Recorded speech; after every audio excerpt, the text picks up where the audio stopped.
ਤਾਈਂ ਤੇ ਅੱਜ ਮੈਂ ਵਾਹਿਗੁਰੂ ਜੀ ਕਾ ਖਾਲਸਾ ਵਾਹਿਗੁਰੂ ਜੀ ਕੀ ਫਤਿਹ ਜੀ। ਸਵਾਗਤ ਹੈ ਜੀ ਤੁਹਾਡਾ ਸਾਰਿਆਂ ਦਾ ਆਨਲਾਈਨ ਗੁਰਮਤਿ ਕਲਾਸ ਵਿੱਚ। ਜਿਵੇਂ ਕਿ ਆਪ ਸਾਰਿਆਂ ਨੂੰ ਪਤਾ ਹੈ, ਅਸੀਂ ਸੁਖਮਨੀ ਸਾਹਿਬ ਜੀ ਦੀ ਵਿਚਾਰ ਸਾਰੇ ਵੀਰ ਭੈਣਾਂ ਮਿਲ ਕੇ ਸਾਂਝੀ ਕਰ ਰਹੇ ਹਾਂ। ਅੱਜ ਅਸੀਂ ਦੂਜੀ ਅਸ਼ਟਪਦੀ ਦੇ ਤੀਜੇ ਬੰਦ ਦੀ ਵਿਚਾਰ ਆਪ ਜੀ ਦੇ ਨਾਲ ਸਾਂਝੀ ਕਰ ਰਹੇ ਹਾਂ।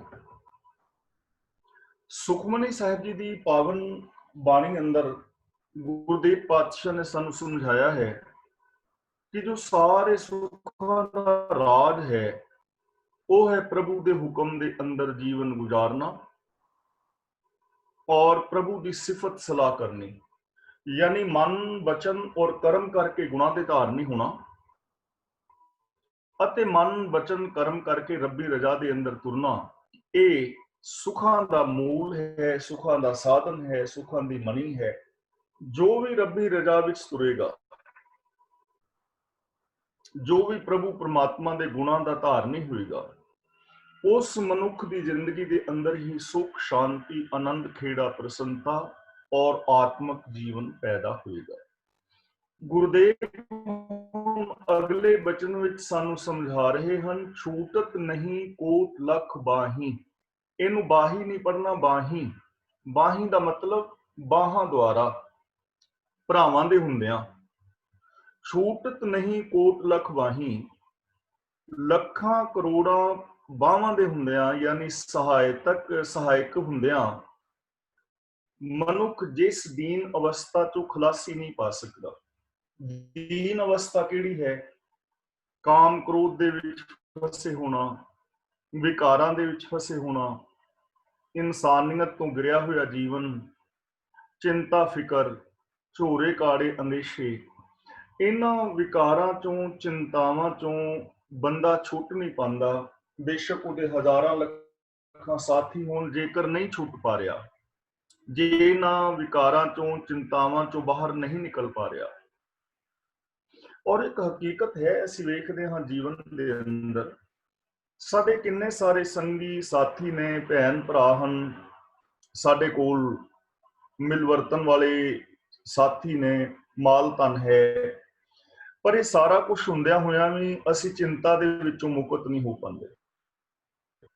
ਬਹੁਤ ਸਾਰੇ ਐਸੇ ਲੋਕ ਨੇ ਜਿਨ੍ਹਾਂ ਦੇ ਕੋਲ ਰਾਜ ਭਾਗ ਹੈ, ਮਾਲ ਧਨ ਹੈ, ਭੈਣ ਭਰਾ ਨੇ, ਲੇਕਿਨ ਉਹ ਚਿੰਤਾ ਦਾ ਸ਼ਿਕਾਰ ਹੋ ਗਏ ਨੇ, ਉਹ ਚਿੰਤਾਵਾਂ ਤੋਂ ਬਚ ਨਹੀਂ ਪਾਏ।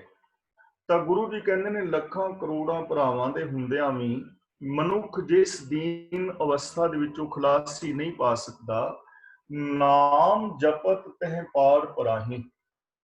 ਜਪਤ ਦਾ ਮਤਲਬ ਹੁੰਦਾ ਹੈ ਜਾਣਨਾ, ਤੇ ਨਾਮ ਦਾ ਮਤਲਬ ਹੈ ਰੱਬ ਦਾ ਹੁਕਮ।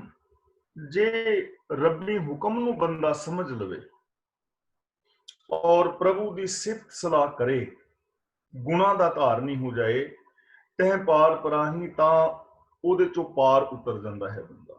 ਜੇ ਪ੍ਰਭੂ ਦੇ ਹੁਕਮ ਅਨੁਸਾਰ ਜ਼ਿੰਦਗੀ ਜੀਂਦਾ ਹੈ, ਰੱਬ ਦੀ ਸਿਫਤ ਸਲਾਹ ਕਰਦਾ ਹੈ, ਤਾਂ ਜੀਵ ਉਸ ਅਵਸਥਾ ਚੋਂ ਪਾਰ ਲੰਘ ਜਾਂਦੇ ਨੇ। ਬੰਦਾ ਚਿੰਤਾਵਾਂ ਚੋਂ ਮੁਕਤ ਹੋ ਜਾਂਦਾ ਹੈ, ਵਿਕਾਰਾਂ ਚੋਂ ਪਾਰ ਲੰਘ ਜਾਂਦਾ ਹੈ। ਇਸ ਚੀਜ਼ ਨੂੰ ਅਸੀਂ ਥੋੜਾ ਜਿਹਾ ਸਮਝਣ ਦਾ ਯਤਨ ਕਰਨਾ ਹੈ। ਜਿਵੇਂ ਕਿ ਅਸੀਂ ਲੰਬੇ ਸਮੇਂ ਤੋਂ ਵਿਚਾਰ ਰਹੇ ਹਾਂ ਕਿ ਇੱਕ ਹੁਕਮ ਹੈ, ਇੱਕ ਸਿਸਟਮ ਹੈ, ਉਸ ਸਿਸਟਮ ਦੇ ਅੰਦਰ ਹੀ ਬੰਦਾ ਚੰਗਾ ਜਾਂ ਮਾੜਾ ਬਣ ਜਾਂਦਾ ਹੈ। ਉਸ ਸਿਸਟਮ ਦੇ ਅੰਦਰ ਹੀ ਬੰਦਾ ਸੁੱਖ ਜਾਂ ਦੁੱਖ ਪਾਉਂਦਾ ਹੈ। ਜਿਵੇਂ ਅਸੀਂ ਜਪਜੀ ਸਾਹਿਬ ਜੀ ਦੇ ਵਿੱਚ ਵਿਚਾਰ ਕਰ ਆਏ ਹਾਂ, ਹੁਕਮੀ ਹੋਵਨ ਆਕਾਰ, ਹੁਕਮ ਨਾ ਕਹਿਆ ਜਾਈ। ਹੁਕਮੀ ਹੋਵਨ ਜੀ, ਹੁਕਮ ਮਿਲੇ ਵਡਿਆਈ, ਹੁਕਮੀ ਉੱਤਮ ਨੀਚ, ਹੁਕਮ ਲਿਖ ਸੁਖ ਦੁੱਖ ਪਾਈ ਹੈ। यानी हुक्म दे अंदर सिस्टम दे विच ही कोई उच्चा बन जाता है, कोई नीवा हो जाता है। ये सिस्टम है ना, जो चंगे कर्म करेगा वो महान हो जाएगा, चंगा हो जाएगा, ते जिहड़ा माड़े कर्म करेगा वो माड़ा और पतित हो जाएगा। ते जैसे कोई कर्म करेगा वैसा ही उन्हें फल मिलेगा। हुण जे बंदा चिंतावां दे अंदर, विकारां दे अंदर घिरिया होया है, जिथे ਭੈਣਾਂ ਭਰਾਵਾਂ ਦੇ ਹੁੰਦਿਆਂ ਹੋਇਆਂ ਵੀ ਇਹਨਾਂ ਚੀਜ਼ਾਂ ਤੋਂ ਬਾਹਰ ਨਹੀਂ ਆ ਪਾ ਰਿਹਾ, ਪਰ ਜੇ ਉਹ ਰੱਬੀ ਸਿਸਟਮ ਨੂੰ ਸਮਝੇ ਔਰ ਉਹ ਸਿਸਟਮ ਨੂੰ ਫੋਲੋ ਕਰੇ ਤਾਂ ਉਹਦੇ ਵਿੱਚੋਂ ਪਾਰ ਨਿਕਲ ਸਕਦਾ ਹੈ। ਰਿਕੁਆਇਰਮੈਂਟ ਹੈ ਹਰ ਚੀਜ਼ ਦੀ। ਖੁਸ਼ੀ ਵਾਸਤੇ ਕੁਝ ਰਿਕੁਆਇਰਮੈਂਟਸ ਨੇ, ਉੱਚੇ ਹੋਣ ਲਈ ਕੁਝ ਰਿਕੁਆਇਰਮੈਂਟਸ ਨੇ, ਕਿਸੇ ਵੀ ਸਫਲਤਾ ਨੂੰ ਹਾਸਲ ਕਰਨ ਲਈ ਕੁਝ ਰਿਕੁਆਇਰਮੈਂਟਸ ਨੇ। ਉਹ ਰਿਕੁਆਇਰਮੈਂਟਸ ਨੂੰ ਪੂਰੀਆਂ ਕਰੋਗੇ ਤਾਂ ਹੀ ਤੁਸੀਂ ਉੱਧਰ ਪਹੁੰਚ ਪਾਓਗੇ ਨਾ। ਤਾਂ ਗੁਰੂ ਜੀ ਕਹਿੰਦੇ ਨੇ ਜੇਕਰ ਅਨੰਤ ਚਿੰਤਾਵਾਂ ਦੇ ਵਿੱਚੋਂ ਵੀ ਮਨੁੱਖ ਬਾਹਰ ਨਹੀਂ ਆ ਪਾ ਰਿਹਾ ਤਾਂ ਜੇ ਉਹ ਪ੍ਰਭੂ ਦੇ ਹੁਕਮ ਨੂੰ ਫੋਲੋ ਕਰਦਾ ਹੈ, ਹੁਕਮ ਅਨੁਸਾਰ ਜ਼ਿੰਦਗੀ ਜੀਂਦਾ ਹੈ, ਤਾਂ ਇਹਨਾਂ ਵਿਕਾਰਾਂ, ਅਪਰਾਧਾਂ ਔਰ ਦੀਨ ਅਵਸਥਾ ਚੋਂ ਬੰਦਾ ਪਾਰ ਲੰਘ ਜਾਂਦਾ ਹੈ। ਅਨੇਕ ਵਿਘਨ ਜਿਹੇ ਆਏ ਸੰਘਾਰੇ। ਆਏ ਦਾ ਮਤਲਬ ਆ ਕੇ, ਸੰਘਾਰੇ ਦਾ ਮਤਲਬ ਨਾਸ ਕਰਦੇ ਨੇ, ਯਾਨੀ ਦੁਖੀ ਕਰਦੇ ਨੇ। ਜਿੱਥੇ ਅਨੇਕਾਂ ਔਂਕੜਾਂ ਮਨੁੱਖ ਨੂੰ ਆ ਦਬਾਉਂਦੀਆਂ ਨੇ, ਆ ਘੇਰਦੀਆਂ ਨੇ, ਜਿੱਥੇ ਅਨੇਕਾਂ ਦੁਰਘਟਨਾਵਾਂ, ਅਨੇਕਾਂ ਵਿਕਾਰ, ਵਿਘਨ ਜਿੱਥੇ ਬੰਦੇ ਦੀ ਜ਼ਿੰਦਗੀ ਵਿੱਚ ਆ ਜਾਂਦੀਆਂ ਨੇ, ਸੰਘਾਰ ਦਾ ਮਤਲਬ ਦੁਖੀ ਕਰਦੀਆਂ ਨੇ, ਘੇਰ ਲੈਂਦੀਆਂ ਨੇ, ਔਰ ਬੰਦਾ ਉਹਨਾਂ ਮੁਸੀਬਤਾਂ ਤੋਂ ਬਚ ਨਹੀਂ ਪਾਉਂਦਾ, ਵਿਘਨਾਂ ਨੂੰ ਹੱਲ ਨਹੀਂ ਕਰ ਪਾਉਂਦਾ, ਔਰ ਬੰਦਾ ਪਰੇਸ਼ਾਨ ਹੋ ਜਾਂਦਾ ਕਿ ਇਹਨਾਂ ਵਿਘਨਾਂ ਨੂੰ ਹੁਣ ਮੈਂ ਕਿਵੇਂ ਹਟਾਵਾਂ, ਇਹਨਾਂ ਵਿਘਨਾਂ ਨੂੰ ਦੂਰ ਕਰਕੇ ਮੈਂ ਸਫਲਤਾ ਤੱਕ ਕਿਵੇਂ ਪਹੁੰਚਾਂ। ਜੀਵਨ ਦੇ ਵਿੱਚ ਵਿਘਨ ਨੇ ਨਾ, ਸਾਡੇ ਘਰੇਲੂ ਜ਼ਿੰਦਗੀ ਵਿੱਚ ਕਿੰਨੇ ਵਿਘਨ ਆ ਜਾਂਦੇ ਨੇ, ਸਾਡੀਆਂ ਖੁਸ਼ੀਆਂ ਦੇ ਵਿੱਚ ਕਿੰਨੇ ਸਾਰੇ ਵਿਘਨ ਆ ਜਾਂਦੇ ਨੇ, ਔਰ ਜਦੋਂ ਉਹਨਾਂ ਵਿਘਨਾਂ ਨੂੰ ਅਸੀਂ ਦੂਰ ਨਹੀਂ ਕਰ ਪਾਉਂਦੇ ਤਾਂ ਸਾਡੀ ਜ਼ਿੰਦਗੀ ਚੋਂ ਖੁਸ਼ੀਆਂ ਵੀ ਖਤਮ ਹੋ ਜਾਂਦੀਆਂ ਨੇ। ਹੁਣ ਦੇਖੋ, ਪਾਣੀ ਦੇ ਅੰਦਰ ਕੌਣ ਡੁੱਬਦਾ ਹੈ?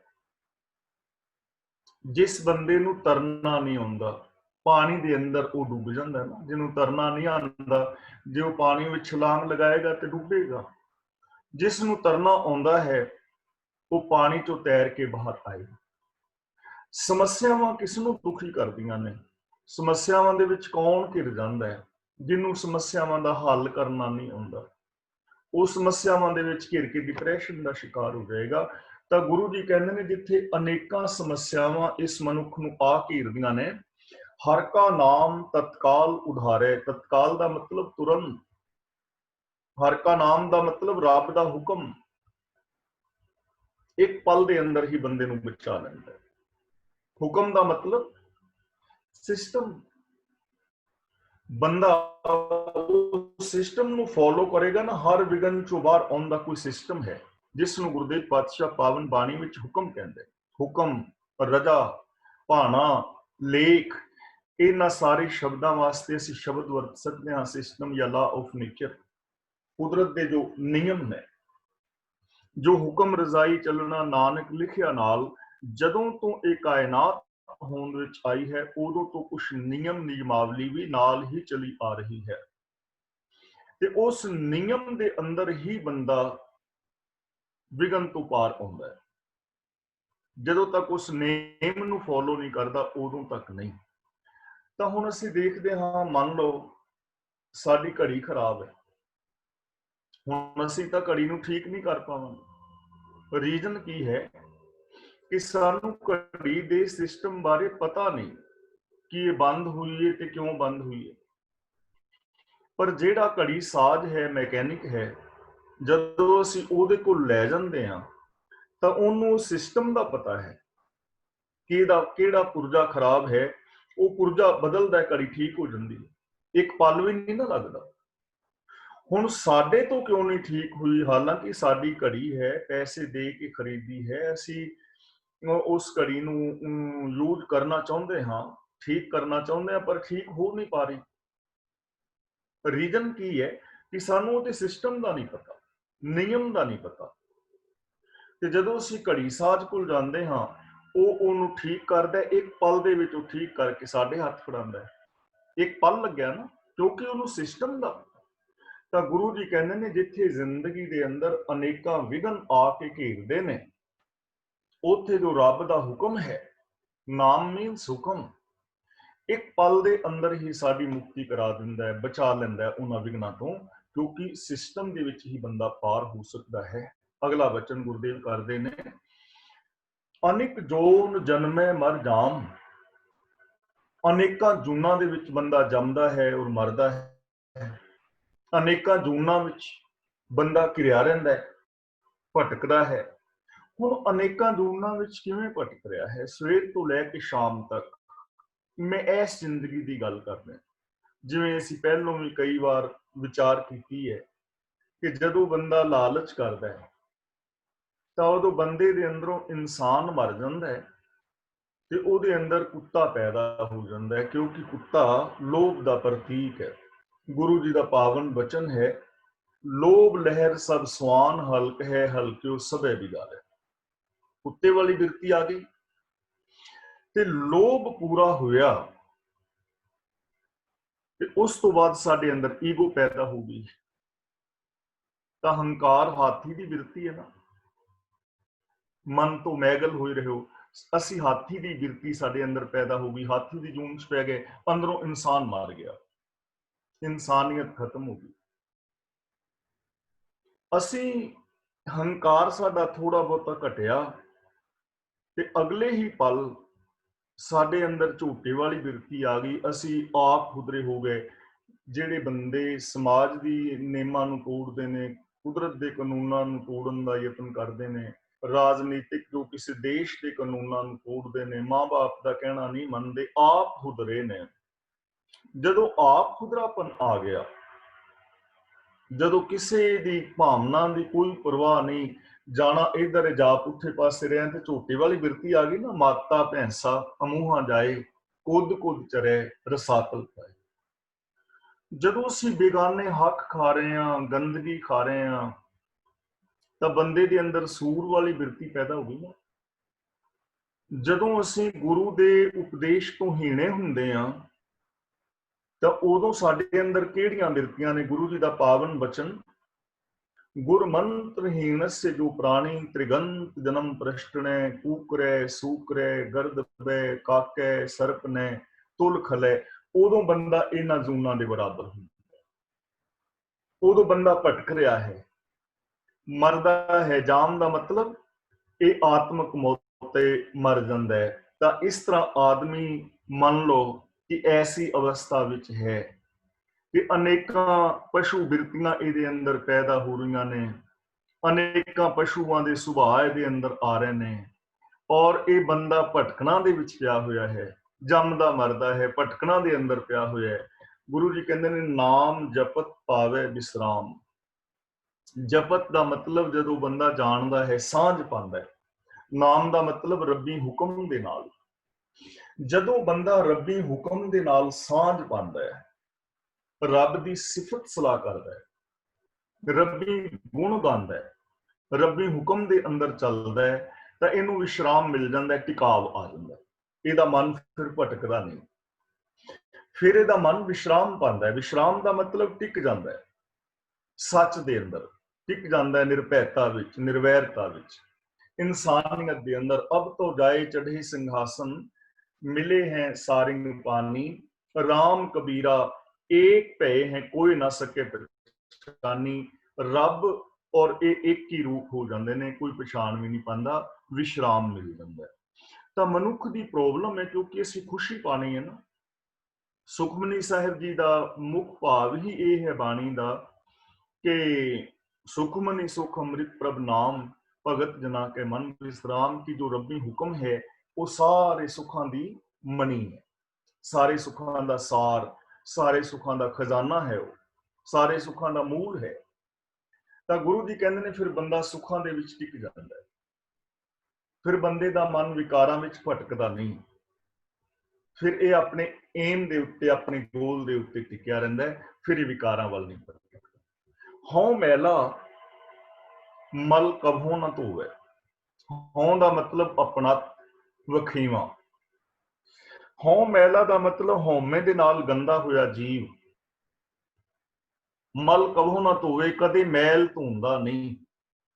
ਹੰਕਾਰ ਦੇ ਨਾਲ ਮਨੁੱਖ ਗੰਦਾ ਹੋਇਆ ਪਿਆ, ਮੈਲਾ ਹੋਇਆ ਪਿਆ, ਤੇ ਇਸ ਮੈਲ ਨੂੰ ਕਦੇ ਧੋਂਦਾ ਨਹੀਂ ਹੈ।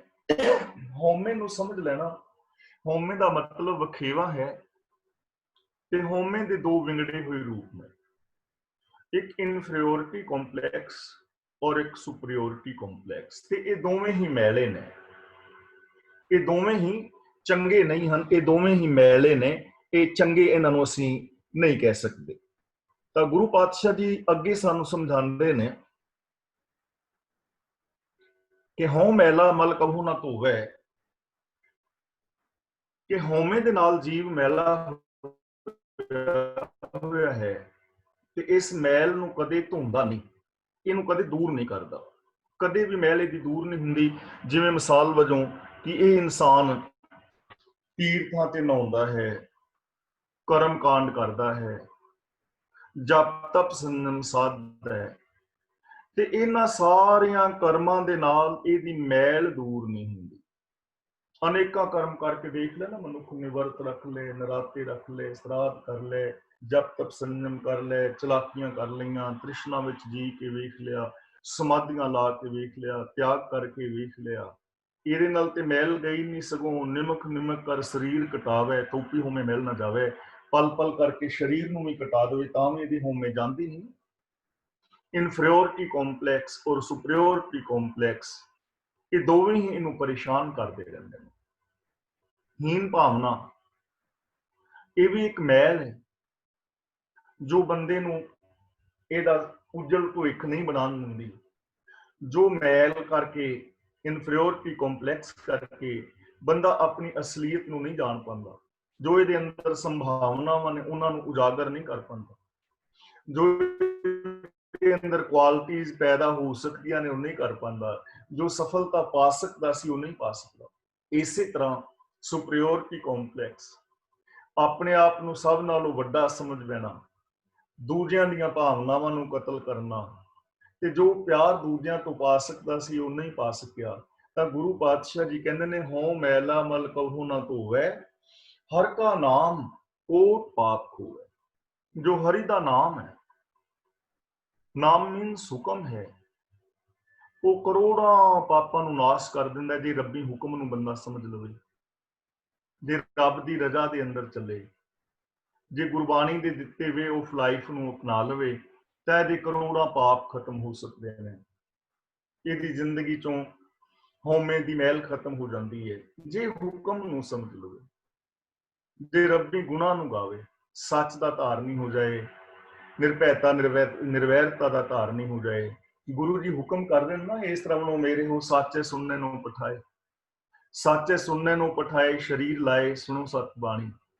ਗੁਰੂ ਜੀ ਨੇਤਰਾਂ ਨੂੰ ਕਹਿ ਰਹੇ ਨੇ ਨਾ, ਇਹ ਨੇਤਰੋਂ ਮੇਰਿਓ ਹਰ ਤੁਮ ਮੈਂ ਜੋਤ ਤਰੀ, ਹਰ ਬਿਨ ਅਵਰ ਨਾ ਦੇਖੋ ਕੋਈ। ਸਰੀਰ ਨੂੰ ਕਹਿ ਰਹੇ ਨੇ ਨਾ, ਇਹ ਸਰੀਰਾ ਮੇਰਾ ਇਸ ਜਗ ਮੈਂ ਆਏ ਕਿ ਕਿਆ ਤੁਮ ਕਰਮ ਕਮਾਇਆ। ਕੰਨਾਂ ਨੂੰ ਕਹਿ ਰਹੇ ਨੇ ਨਾ, ਅੱਖਾਂ ਨੂੰ ਕਹਿ ਰਹੇ ਨੇ ਇਹ ਰਸਨਾ ਤੂੰ ਅਨਰਸ ਰਾਤ ਰਹੀ। ਜ਼ਬਾਨ ਨੂੰ ਕਹਿ ਰਹੇ ਨੇ ਕਿ ਤੂੰ ਹੋਰ ਨਾ ਰਸਾਂ ਦੇ ਅੰਦਰ ਫਸੀ ਹੋਈ ਹੈ। ਤਾਂ ਗੁਰੂ ਦਾ ਹੁਕਮ ਹੈ ਨਾ ਕਿ ਸੱਚ ਦੇ ਨਾਲ ਜੁੜੋ, ਤਾਂ ਹਰ ਕਾ ਨਾਮ ਉਹ ਪਾਪ ਹੋਵੇ। ਜੋ ਰੱਬੀ ਹੁਕਮ ਹੈ, ਰੱਬ ਦੀ ਜੋ ਸਿਫਤ ਸਲਾਹ ਹੈ, ਮਨੁੱਖੀ ਜ਼ਿੰਦਗੀ ਚੋਂ ਕਰੋੜਾਂ ਪਾਪਾਂ ਨੂੰ ਖਤਮ ਕਰਨ ਦੇ ਸਮਰੱਥ ਹੈ। ਜੇ ਬੰਦਾ ਰੱਬੀ ਹੁਕਮ ਦੇ ਨਾਲ ਜੁੜ ਜਾਏ ਤਾਂ ਇਹਦੇ ਕਰੋੜਾਂ ਪਾਪ ਖਤਮ ਹੋ ਜਾਂਦੇ ਨੇ। ਐਸਾ ਨਾਮ ਜਪੋ ਮਨ ਰੰਗ, ਰੰਗ ਦਾ ਮਤਲਬ ਪਿਆਰ ਵਿੱਚ ਰੰਗੀ ਕੇ, ਮਨ ਰੰਗ ਦਾ ਮਤਲਬ ਦਿਲੀ ਪਿਆਰ ਦੇ ਨਾਲ ਕਿ ਹੇ ਮੇਰੇ ਮਨ, ਪ੍ਰਭੂ ਦੇ ਐਸੇ ਨਾਮ ਨੂੰ, ਐਸੇ ਹੁਕਮ ਨੂੰ ਮਨ ਦੇ ਪਿਆਰ ਦੇ ਨਾਲ ਜਾਣ, ਦਿਲੀ ਪਿਆਰ ਦੇ ਨਾਲ ਰੱਬੀ ਹੁਕਮ ਵਿੱਚ ਤੁਰ, ਰੱਬ ਦੇ ਹੁਕਮ ਨਾਲ, ਰਜ਼ਾ ਦੇ ਨਾਲ ਦਿਲੀ ਪਿਆਰ ਪਾ, ਦਿਲੀ ਸਾਂਝ ਪਾ। ਤੂੰ ਦਿਲ ਕਰਕੇ, ਮਨ ਕਰਕੇ ਰੱਬੀ ਰਜ਼ਾ ਦੇ ਵਿੱਚ ਤੁਰੇ, ਰੱਬ ਦੇ ਤੂੰ ਗੁਣਾਂ ਨੂੰ ਗਾਵੇਂ, ਸੱਚ ਨੂੰ, ਦਇਆ ਨੂੰ, ਧਰਮ ਨੂੰ, ਧੀਰਜ ਨੂੰ, ਨਿਰਭੈਤਾ ਨੂੰ, ਨਿਰਵੈਰਤਾ ਨੂੰ, ਜਿਨਨੇ ਮੂਲ ਮੰਤਰ ਵਿੱਚ ਪ੍ਰਭੂ ਦੇ ਗੁਣ ਬਿਆਨ ਕੀਤੇ ਨੇ, ਹੋਰ ਅਨੰਤ ਗੁਣ ਪਾਵਨ ਬਾਣੀ ਵਿੱਚ ਬਿਆਨ ਕੀਤੇ ਨੇ। ਇਹਨਾਂ ਗੁਣਾਂ ਦਾ ਧਾਰਨੀ ਹੋ ਔਰ ਰੱਬੀ ਰਜ਼ਾ ਦੇ ਅੰਦਰ ਚੱਲ, ਦਿਲੀ ਪਿਆਰ ਦੇ ਨਾਲ ਇਹਨਾਂ ਚੀਜ਼ਾਂ ਨੂੰ ਅਪਣਾ। ਨਾਨਕ ਪਾਈਏ ਸਾਧ ਕੇ ਸੰਗ, ਪਰ ਇਹ ਹੁਕਮ ਦੀ ਸੂਝ ਮਿਲੇਗੀ ਕਿੱਥੋਂ? ਸਾਧ ਕੇ ਸੰਗ, ਸਾਧ ਦਾ ਮਤਲਬ ਗੁਰੂ, ਗੁਰੂ ਦੇ ਸੰਗ ਵਿੱਚ ਆ ਕੇ, ਗੁਰੂ ਦੀ ਸ਼ਰਨ ਵਿੱਚ ਆ ਕੇ ਇਹ ਗਿਆਨ ਤੈਨੂੰ ਮਿਲੇਗਾ, ਇਹ ਸੂਝ ਮਿਲੇਗੀ। ਗੁਰੂ ਦੇ ਹੁਕਮ ਰਾਹੀਂ, ਗੁਰੂ ਦੇ ਗਿਆਨ ਰਾਹੀਂ ਤੈਨੂੰ ਹੁਕਮ ਦੀ ਸੂਝ ਮਿਲੇਗੀ, ਤੈਨੂੰ ਇਹ ਸੂਝ ਮਿਲੇਗੀ, ਸਮਝ ਆਏਗੀ ਕਿ ਰੱਬੀ ਹੁਕਮ ਦੇ ਅੰਦਰ ਤੁਰਿਆ ਹੀ ਮੇਰਾ ਜੀਵਨ ਸਫਲਾ ਹੋ ਸਕਦਾ ਹੈ। ਹੋਰ ਕਿਤੋਂ ਨਹੀਂ। ਜੇ ਤੂੰ ਜੋਤਸ਼ੀਆਂ ਬਾਬਿਆਂ ਕੋਲ ਭਟਕਦਾ ਰਹੇਗਾ, ਜੇ ਤੂੰ ਮੜੀਆਂ ਕਬਰਾਂ ਨੂੰ ਪੂਜਦਾ ਰਹੇਗਾ, ਜੇ ਤੂੰ ਵਰਤ ਨਰਾਤੇ ਸਰਾਧਾਂ ਦੇ ਚੱਕਰ ਵਿੱਚ ਉਲਝਿਆ ਰਵੇਂਗਾ, ਜੇ ਤੂੰ ਹੋਰ ਮਨਮਤੀ ਕਰਮ ਜਪ ਤਪ ਸੰਜਮ ਦੇ ਅੰਦਰ ਵਿਚਰਦਾ ਰਹੇਗਾ, ਤਾਂ ਹੁਕਮ ਦੀ ਸੂਝ ਨਹੀਂ ਆਉਣੀ, ਜੀਵਨ ਦਾ ਸਹੀ ਰਾਸਤਾ ਨਹੀਂ ਮਿਲਣਾ। ਇਸ ਲਈ ਇਹ ਜੀਵਨ ਦਾ ਰਾਸਤਾ ਤੈਨੂੰ ਗੁਰੂ ਦੇ ਚਰਨਾਂ ਦੀ ਸ਼ਰਨ ਚੋਂ ਮਿਲੇਗਾ। ਤੇ ਗੁਰੂ ਕੌਣ ਹੈ? ਸ੍ਰੀ ਗੁਰੂ ਗ੍ਰੰਥ ਸਾਹਿਬ ਜੀ। ਬਾਣੀ ਗੁਰੂ, ਗੁਰੂ ਹੈ ਬਾਣੀ। ਗੁਰਬਾਣੀ ਪਾਸੋਂ ਸਾਨੂੰ ਗਿਆਨ ਮਿਲਣਾ ਹੈ, ਤੇ ਗਿਆਨ ਦੇ ਮਾਰਗ ਤੇ ਚੱਲ ਕੇ ਹੀ ਅਸੀਂ ਆਪਣੀ ਜੀਵਨ ਯਾਤਰਾ ਨੂੰ ਸਫਲ ਔਰ ਸੁਚੱਜਾ ਕਰ ਸਕਦੇ ਹਾਂ। ਅਗਲਾ ਬਚਨ ਕਰਦੇ ਨੇ, ਜਿਹੇ ਮਾਰਗ ਕੇ ਗਨੇ ਜਾਹੇ ਨਾ ਕੂਸਾ। ਜਿਸ ਜ਼ਿੰਦਗੀ ਰੂਪ ਪੈਂਡੇ ਦੇ ਕੋਹ ਗਿਣੇ ਨਹੀਂ ਜਾ ਸਕਦੇ, ਜ਼ਿੰਦਗੀ ਦੇ ਕੋਹ ਗਿਣੇ ਨਹੀਂ ਨਾ ਜਾ ਸਕਦੇ ਕਿ ਕਿੰਨੇ ਕੋਹ ਅਸੀਂ ਚੱਲਣਾ ਹੈ, ਕਿੰਨਾ ਲੰਬਾ ਜੀਵਨ ਸਫਰ ਹੈ। ਗਿਣਤੀ ਮਿਣਤੀ ਨਹੀਂ ਹੈ ਨਾ ਜੀਵਨ ਦੀ। ਜੀਵਨ ਦੇ ਵਿੱਚ ਅਸੀਂ ਵਿਚਰਨਾ ਹੈ। ਹਰ ਪਲ ਸਾਡੇ ਮਨ ਦੇ ਅੰਦਰ ਕਰੀਬ 60,000 ਵਿਚਾਰ ਆ ਰਹੇ ਨੇ। ਕਿੰਨੀ ਲੰਬੀ ਜ਼ਿੰਦਗੀ ਅਸੀਂ ਜੀਣੀ ਹੈ, ਕਿੰਨੇ ਵਰੇ ਜੀਣੀ ਹੈ, ਕਿੰਨਾ ਕੁਛ ਅਸੀਂ ਇੱਥੇ ਕਰਨਾ ਹੈ, ਕਿੰਨੇ ਸਾਰੇ ਵਿਚਾਰ ਸਾਡੀ ਜ਼ਿੰਦਗੀ ਦੇ ਅੰਦਰ ਆਉਂਦੇ ਨੇ। ਲੰਬਾ ਜੀਵਨ। ਤਾਂ ਗੁਰੂ ਪਾਤਸ਼ਾਹ ਜੀ ਕਹਿੰਦੇ ਨੇ, ਹਰ ਕਾ ਨਾਮ ਉਹਾਂ ਸੰਤੋਸਾ। ਤੋਸਾ ਦਾ ਮਤਲਬ ਰਾਸਤੇ ਦਾ ਖਰਚ। ਹੁਣ ਅਸੀਂ ਆਮ ਜ਼ਿੰਦਗੀ ਜੀਂਦੇ ਹਾਂ। ਜੇ ਅਸੀਂ ਸੈਰ ਕਰਨ ਵੀ ਜਾਣਾ ਹੋਵੇ ਨਾ ਘੰਟੇ ਦੇ ਵਾਸਤੇ, ਤੇ ਬਹੁਤੇ ਲੋਕ ਕਹਿੰਦੇ ਨੇ ਪਾਣੀ ਦੀ ਬੋਤਲ ਲੈ ਲਓ। ਹਾਲਾਂਕਿ ਅੱਧੇ ਘੰਟੇ ਬਾਅਦ ਆ ਜਾਣਾ ਹੈ, ਬਿਨਾਂ ਪਾਣੀ ਤੋਂ ਚੱਲ ਸਕਦਾ ਸੀ ਕੰਮ, ਲੇਕਿਨ ਲੈ ਲੈਂਦੇ ਨੇ ਨਾ। ਸਫ਼ਰ ਵਿੱਚ ਜਾਣਾ ਹੈ ਘੰਟੇ ਡੇਢ ਘੰਟੇ ਵਾਸਤੇ, ਤਾਂ ਲੋਕ ਨਾਲ ਬਿਸਕਿਟ ਵਗੈਰਾ ਜਾਂ ਕੋਈ ਨਮਕੀਨ ਵਗੈਰਾ ਜਾਂ ਫਰੂਟ ਜਾਂ ਕੋਕ ਵਗੈਰਾ ਨਾਲ ਰੱਖ ਲੈਂਦੇ ਨੇ ਨਾ, ਕਿ ਚਲੋ ਰਾਸਤੇ ਦੇ ਵਿੱਚ ਕਿਤੇ ਪਿਆਸ ਲੱਗੀ ਤੇ ਪਾਣੀ ਪੀ ਲਾਂ। ਲੰਬੇ ਸਫ਼ਰ ਵਾਸਤੇ ਲੋਕ ਆਪਣਾ ਖਰਚ ਬੰਨ੍ਹਦੇ ਨੇ। ਜੇ ਇੰਡੀਆ ਜਾਣਾ ਹੈ ਤਾਂ ਅਸੀਂ ਪੈਸੇ ਵਗੈਰਾ ਨਾਲ ਲੈ ਕੇ ਜਾਂਦੇ ਹਾਂ, ਕੱਪੜਾ ਟਾਕੀ ਨਾਲ ਲੈ ਕੇ ਜਾਈਦਾ ਨਾ, ਕਿ ਇੰਨੇ ਕੁ ਦਿਨ ਰਹਿਣਾ ਹੈ, ਇੰਨੇ ਪੈਸੇ ਇੰਨੇ ਕੱਪੜੇ ਸਾਨੂੰ ਚਾਹੀਦੇ ਨੇ। ਸਫ਼ਰ ਦੇ ਵਾਸਤੇ ਸਾਨੂੰ ਖਰਚ ਚਾਹੀਦਾ ਹੁੰਦਾ, ਰਾਸ ਪੂੰਜੀ ਚਾਹੀਦੀ ਹੈ। ਤਾਂ ਗੁਰੂ ਜੀ ਕਹਿੰਦੇ ਨੇ, ਇਸੇ ਤਰ੍ਹਾਂ ਆਤਮਿਕ ਜ਼ਿੰਦਗੀ ਵਾਸਤੇ, ਖੁਸ਼ੀ ਪ੍ਰਸੰਨਤਾ ਵਾਸਤੇ, ਚੜ੍ਹਦੀ ਕਲਾ ਵਾਸਤੇ ਵੀ ਜੀਵਨ ਦੇ ਅੰਦਰ ਖਰਚ ਚਾਹੀਦਾ ਨਾ। ਤਾਂ ਜਿਹੜੀ ਜ਼ਿੰਦਗੀ ਦੇ ਕੋਹ ਗਿਣੇ ਨਹੀਂ ਜਾਂਦੇ, ਉੱਥੇ ਪ੍ਰਭੂ ਦਾ ਜੋ ਨਾਮ, ਜੋ ਹੁਕਮ ਹੈ, ਰੱਬ ਦੇ ਜੋ ਗੁਣ ਨੇ, ਉਹ ਤੇਰੇ ਨਾਲ ਤੋਸ਼ਾ ਹੋਏਗਾ। ਤੋਸ਼ਾ ਦਾ ਮਤਲਬ ਰਾਸਤੇ ਦਾ ਖਰਚਾ, ਖਰਚ ਪੂੰਜੀ, ਪ੍ਰਭੂ ਦਾ ਹੁਕਮ, ਪ੍ਰਭੂ ਦੇ ਗੁਣ। ਜੇ ਤੂੰ ਰੱਬੀ ਹੁਕਮ ਦੇ ਅੰਦਰ ਤੁਰੇਗਾ ਤਾਂ ਤੇਰੇ ਜੀਵਨ ਅੰਦਰ ਖੁਸ਼ੀ ਪੈਦਾ ਹੋਏਗੀ। ਜੇ ਰੱਬ ਦੇ ਗੁਣ ਤੂੰ ਗਾਏਗਾ, ਤੇਰੇ ਜੀਵਨ ਵਿੱਚ ਖੁਸ਼ੀ ਪੈਦਾ ਹੋਏਗੀ। ਦੇਖੋ, ਅਸੀਂ ਜੀਵਨ ਵਿੱਚ ਖਰਚ ਕਰ ਰਹੇ ਹਾਂ ਨਾ, ਕੋਈ ਕਾਮ ਖਰਚ ਕਰ ਰਿਹਾ ਹੈ, ਕੋਈ ਕ੍ਰੋਧ, ਕੋਈ ਲੋਭ, ਕੋਈ ਮੋਹ, ਝੂਠ ਫਰੇਬ, ਇਹਨਾਂ ਚੀਜ਼ਾਂ ਨੂੰ ਵਰਤ ਰਹੇ ਹਾਂ ਨਾ, ਤੇ ਇਹਨਾਂ ਔਗਣਾਂ ਦੀ ਵਰਤੋਂ ਕਰਕੇ ਜੀਵਨ ਦੇ ਅੰਦਰ ਦੁੱਖ ਹੈ। ਤੇ ਜੇ ਬੰਦਾ ਸ਼ੁਭ ਗੁਣਾਂ ਦੀ ਵਰਤੋਂ ਕਰੇ, ਸੱਚ ਦੀ, ਦਇਆ ਦੀ, ਪ੍ਰੇਮ ਦੀ, ਤਾਂ ਜੀਵਨ ਦੇ ਅੰਦਰ ਖੁਸ਼ੀ ਆਏਗੀ। ਅਸੀਂ ਜੀਵਨ ਦੇ ਕੁਝ ਨਿਯਮ ਨੇ, ਉਹਨਾਂ ਨਿਯਮਾਂ ਨੂੰ ਤੋੜਦੇ ਆ ਨਾ, ਉਹਨਾਂ ਨਿਯਮਾਂ ਦੇ ਤੋੜਨ ਕਰਕੇ ਜੀਵਨ ਵਿੱਚ ਦੁੱਖ ਆਉਂਦਾ ਹੈ। ਮਿਸਾਲ ਵਜੋਂ ਸਾਡਾ ਘਰ ਪਰਿਵਾਰ ਹੈ, ਤਾਂ ਉੱਥੇ ਕੁਝ ਨਿਯਮ ਨੇ ਨਾ, ਮਾਂ-ਬਾਪ ਦੇ ਕੁਝ ਫਰਜ਼ ਨੇ, ਧੀਆਂ ਪੁੱਤਰਾਂ ਦੇ ਫਰਜ਼ ਨੇ, ਭੈਣਾਂ ਭਰਾਵਾਂ ਦੇ ਫਰਜ਼ ਨੇ। ਜੇ ਸੱਚ ਨੂੰ ਬੇਸ ਬਣਾ ਕੇ ਸਾਰੇ ਉਹਨਾਂ ਫਰਜ਼ਾਂ ਨੂੰ ਪੂਰੀਆਂ ਕਰਨ ਤਾਂ ਘਰ ਪਰਿਵਾਰ ਵਿੱਚ ਸੁੱਖ ਬਣਿਆ ਰਹੇਗਾ। ਪਰ ਜਦੋਂ ਅਸੀਂ ਸੱਚ ਨੂੰ ਬੇਸ ਬਣਾ ਕੇ ਇਮਾਨਦਾਰੀ ਨਾਲ ਉਹਨਾਂ ਫਰਜ਼ਾਂ ਨੂੰ ਪੂਰੀਆਂ ਨਹੀਂ ਕਰਦੇ, ਤਾਂ ਉਦੋਂ ਪ੍ਰੋਬਲਮ ਕ੍ਰੀਏਟ ਹੁੰਦੀ ਹੈ ਨਾ। ਉਦੋਂ ਪ੍ਰੋਬਲਮ ਕ੍ਰੀਏਟ ਹੁੰਦੀ ਹੈ, ਉਦੋਂ ਦੁੱਖ ਪੈਦਾ ਹੁੰਦਾ। ਇਸ ਲਈ ਗੁਰੂ ਜੀ ਕਹਿੰਦੇ ਨੇ, ਜੋ ਪ੍ਰਭੂ ਦਾ ਨਾਮ ਹੈ ਨਾ, ਰੱਬ ਦਾ ਹੁਕਮ ਹੈ, ਰੱਬ ਦੇ ਜੋ ਗੁਣ ਨੇ, ਇਹ ਤੇਰੀ ਜ਼ਿੰਦਗੀ ਵਾਸਤੇ ਰਾਸ ਪੂੰਜੀ ਹੈ। ਪੂਰੇ ਜੀਵਨ ਅੰਦਰ ਕਿਤੇ ਵੀ ਜਾਏਗਾ, ਇਹ ਤੈਨੂੰ ਸੁੱਖ ਦੇਣਗੇ। ਇਹਨਾਂ ਨਾਲ ਤੇਰੇ ਅੰਦਰ ਆਤਮਿਕ ਖੇੜਾ ਬਣੇਗਾ, ਤੂੰ ਤ੍ਰਿਪਤ ਰਹੇਗਾ, ਤੇਰੇ ਜੀਵਨ ਵਿੱਚ ਖੁਸ਼ੀਆਂ ਰਹਿਣਗੀਆਂ, ਆਨੰਦ ਰਹੇਗਾ, ਤੈਨੂੰ ਮਾਣ ਮਿਲੇਗਾ, ਆਦਰ ਮਿਲੇਗਾ, ਸਤਿਕਾਰ ਮਿਲੇਗਾ। ਕਿਉਂਕਿ ਇਹ ਬੇਸ ਹੈ ਸੁੱਖ ਦਾ, ਇਹ ਮੂਲ ਹੈ ਸੁੱਖ ਦਾ, ਖਜ਼ਾਨਾ ਹੈ ਸੁੱਖ ਦਾ। ਅਗਲਾ ਬਚਨ ਕਰਦੇ ਨੇ, ਜਿਹੇ ਪੈਂਡੇ ਮਹਾ ਅੰਧ ਗੁਬਾਰਾ, ਇਹਨੂੰ ਪੈਂਡਾ ਨਹੀਂ ਪੜਨਾ, ਪੈਂਡੇ। ਜਿਹੇ ਪੈਂਡਾ, ਪੈਂਡੇ ਦਾ ਮਤਲਬ ਜਿਸ ਰਾਸਤੇ ਵਿੱਚ, ਗੁਬਾਰਾ ਦਾ ਮਤਲਬ ਹਨੇਰਾ, ਤੇ ਅੰਧ ਗੁਬਾਰਾ ਦਾ ਮਤਲਬ ਕੁੱਪ ਹਨੇਰਾ। ਜਿਸ ਜ਼ਿੰਦਗੀ ਦੇ ਰਾਹ ਦੇ ਅੰਦਰ ਵਿਕਾਰਾਂ ਦਾ ਕੁੱਪ ਹਨੇਰਾ ਹੈ। ਆਮ ਤੇ ਸਮਝਾਇਆ ਜਾਂਦਾ ਹੈ ਕਿ ਮਰਨ ਤੋਂ ਬਾਅਦ ਜਦੋਂ ਜੰਮ ਲੈ ਕੇ ਜਾਂਦੇ ਨੇ ਉਦੋਂ ਕੁੱਪ ਹਨੇਰਾ ਹੈ, ਪਰ ਗੁਰੂ ਜੀ ਇਸ ਜ਼ਿੰਦਗੀ ਦੀ ਗੱਲ ਕਰ ਰਹੇ ਨੇ, ਜਿਸ ਜ਼ਿੰਦਗੀ ਦੇ ਰਾਹ ਵਿੱਚ ਵਿਕਾਰਾਂ ਦਾ ਬੜਾ ਕੁੱਪ ਹਨੇਰਾ ਹੈ, ਅਗਿਆਨਤਾ ਦਾ ਹਨੇਰਾ ਹੈ। ਕਿਵੇਂ ਬੰਦਾ ਦੁਖੀ ਹੁੰਦਾ ਹੈ, ਜਿਵੇਂ ਅਸੀਂ ਰੋਜ਼ ਇਹਨਾਂ ਚੀਜ਼ਾਂ ਨੂੰ ਦੁਹਰਾ ਰਹੇ ਹਾਂ, ਕਾਮ ਹੈ, ਕ੍ਰੋਧ, ਲੋਭ, ਮੋਹ, ਹੰਕਾਰ ਵਗੈਰਾ ਨੇ, ਆਸਾ, ਤ੍ਰਿਸ਼ਨਾ ਹੈ, ਚੁਗਲੀ, ਨਿੰਦਾ ਹੈ, ਝੂਠ, ਫਰੇਬ, ਪਾਪ, ਅਪਰਾਧ, ਮੇਰ, ਤੇਰ, ਭਰੂਣ ਹੱਤਿਆ, ਅਗਿਆਨਤਾ ਵਸ ਕਿੰਨੇ ਦੁੱਖ ਬੰਦਾ ਭੋਗ ਰਿਹਾ, ਕਿੰਨੇ ਕੁੱਪ ਹਨੇਰੇ ਦੇ ਅੰਦਰ ਭੁਲੇਖੇ ਦੇ ਵਿੱਚ ਜੀ ਰਿਹਾ ਹੈ ਕਿ ਸ਼ਾਇਦ ਤੀਰਥਾਂ ਤੇ ਨਹਾਉਣ ਦੇ ਨਾਲ ਮੇਰੇ ਜੀਵਨ ਵਿੱਚ ਸੁੱਖ ਆ ਜਾਏ, ਪਰ ਆਉਂਦਾ ਨਹੀਂ ਨਾ। ਕਿੰਨੇ ਕੁੱਪ ਹਨੇਰੇ ਵਿੱਚ ਹੈ ਬੰਦਾ ਕਿ ਮੈਂ ਠੱਗੀਆਂ ਮਾਰ ਕੇ, ਬੇਗਾਨੇ ਹੱਕ ਖਾ ਕੇ, ਰਿਸ਼ਵਤ ਰਾਹੀਂ ਪੈਸਾ ਇਕੱਠਾ ਕਰਕੇ ਤੇ ਸਾਲ 'ਚ ਇੱਕ ਅੱਧਾ ਪਾਠ ਕਰਾ ਦੇਣਾ, ਥੋੜਾ ਪੁੰਨ ਦਾਨ ਕਰਦੇ ਹਾਂ ਤੇ ਮੇਰੇ ਪਾਪ ਬਖਸ਼ੇ ਜਾਣਾ, ਐਵੇਂ ਥੋੜਾ ਹੁੰਦਾ। ਇਹ ਕੁੱਪ ਹਨੇਰਾ ਹੈ ਗਿਆਨਤਾ ਦਾ।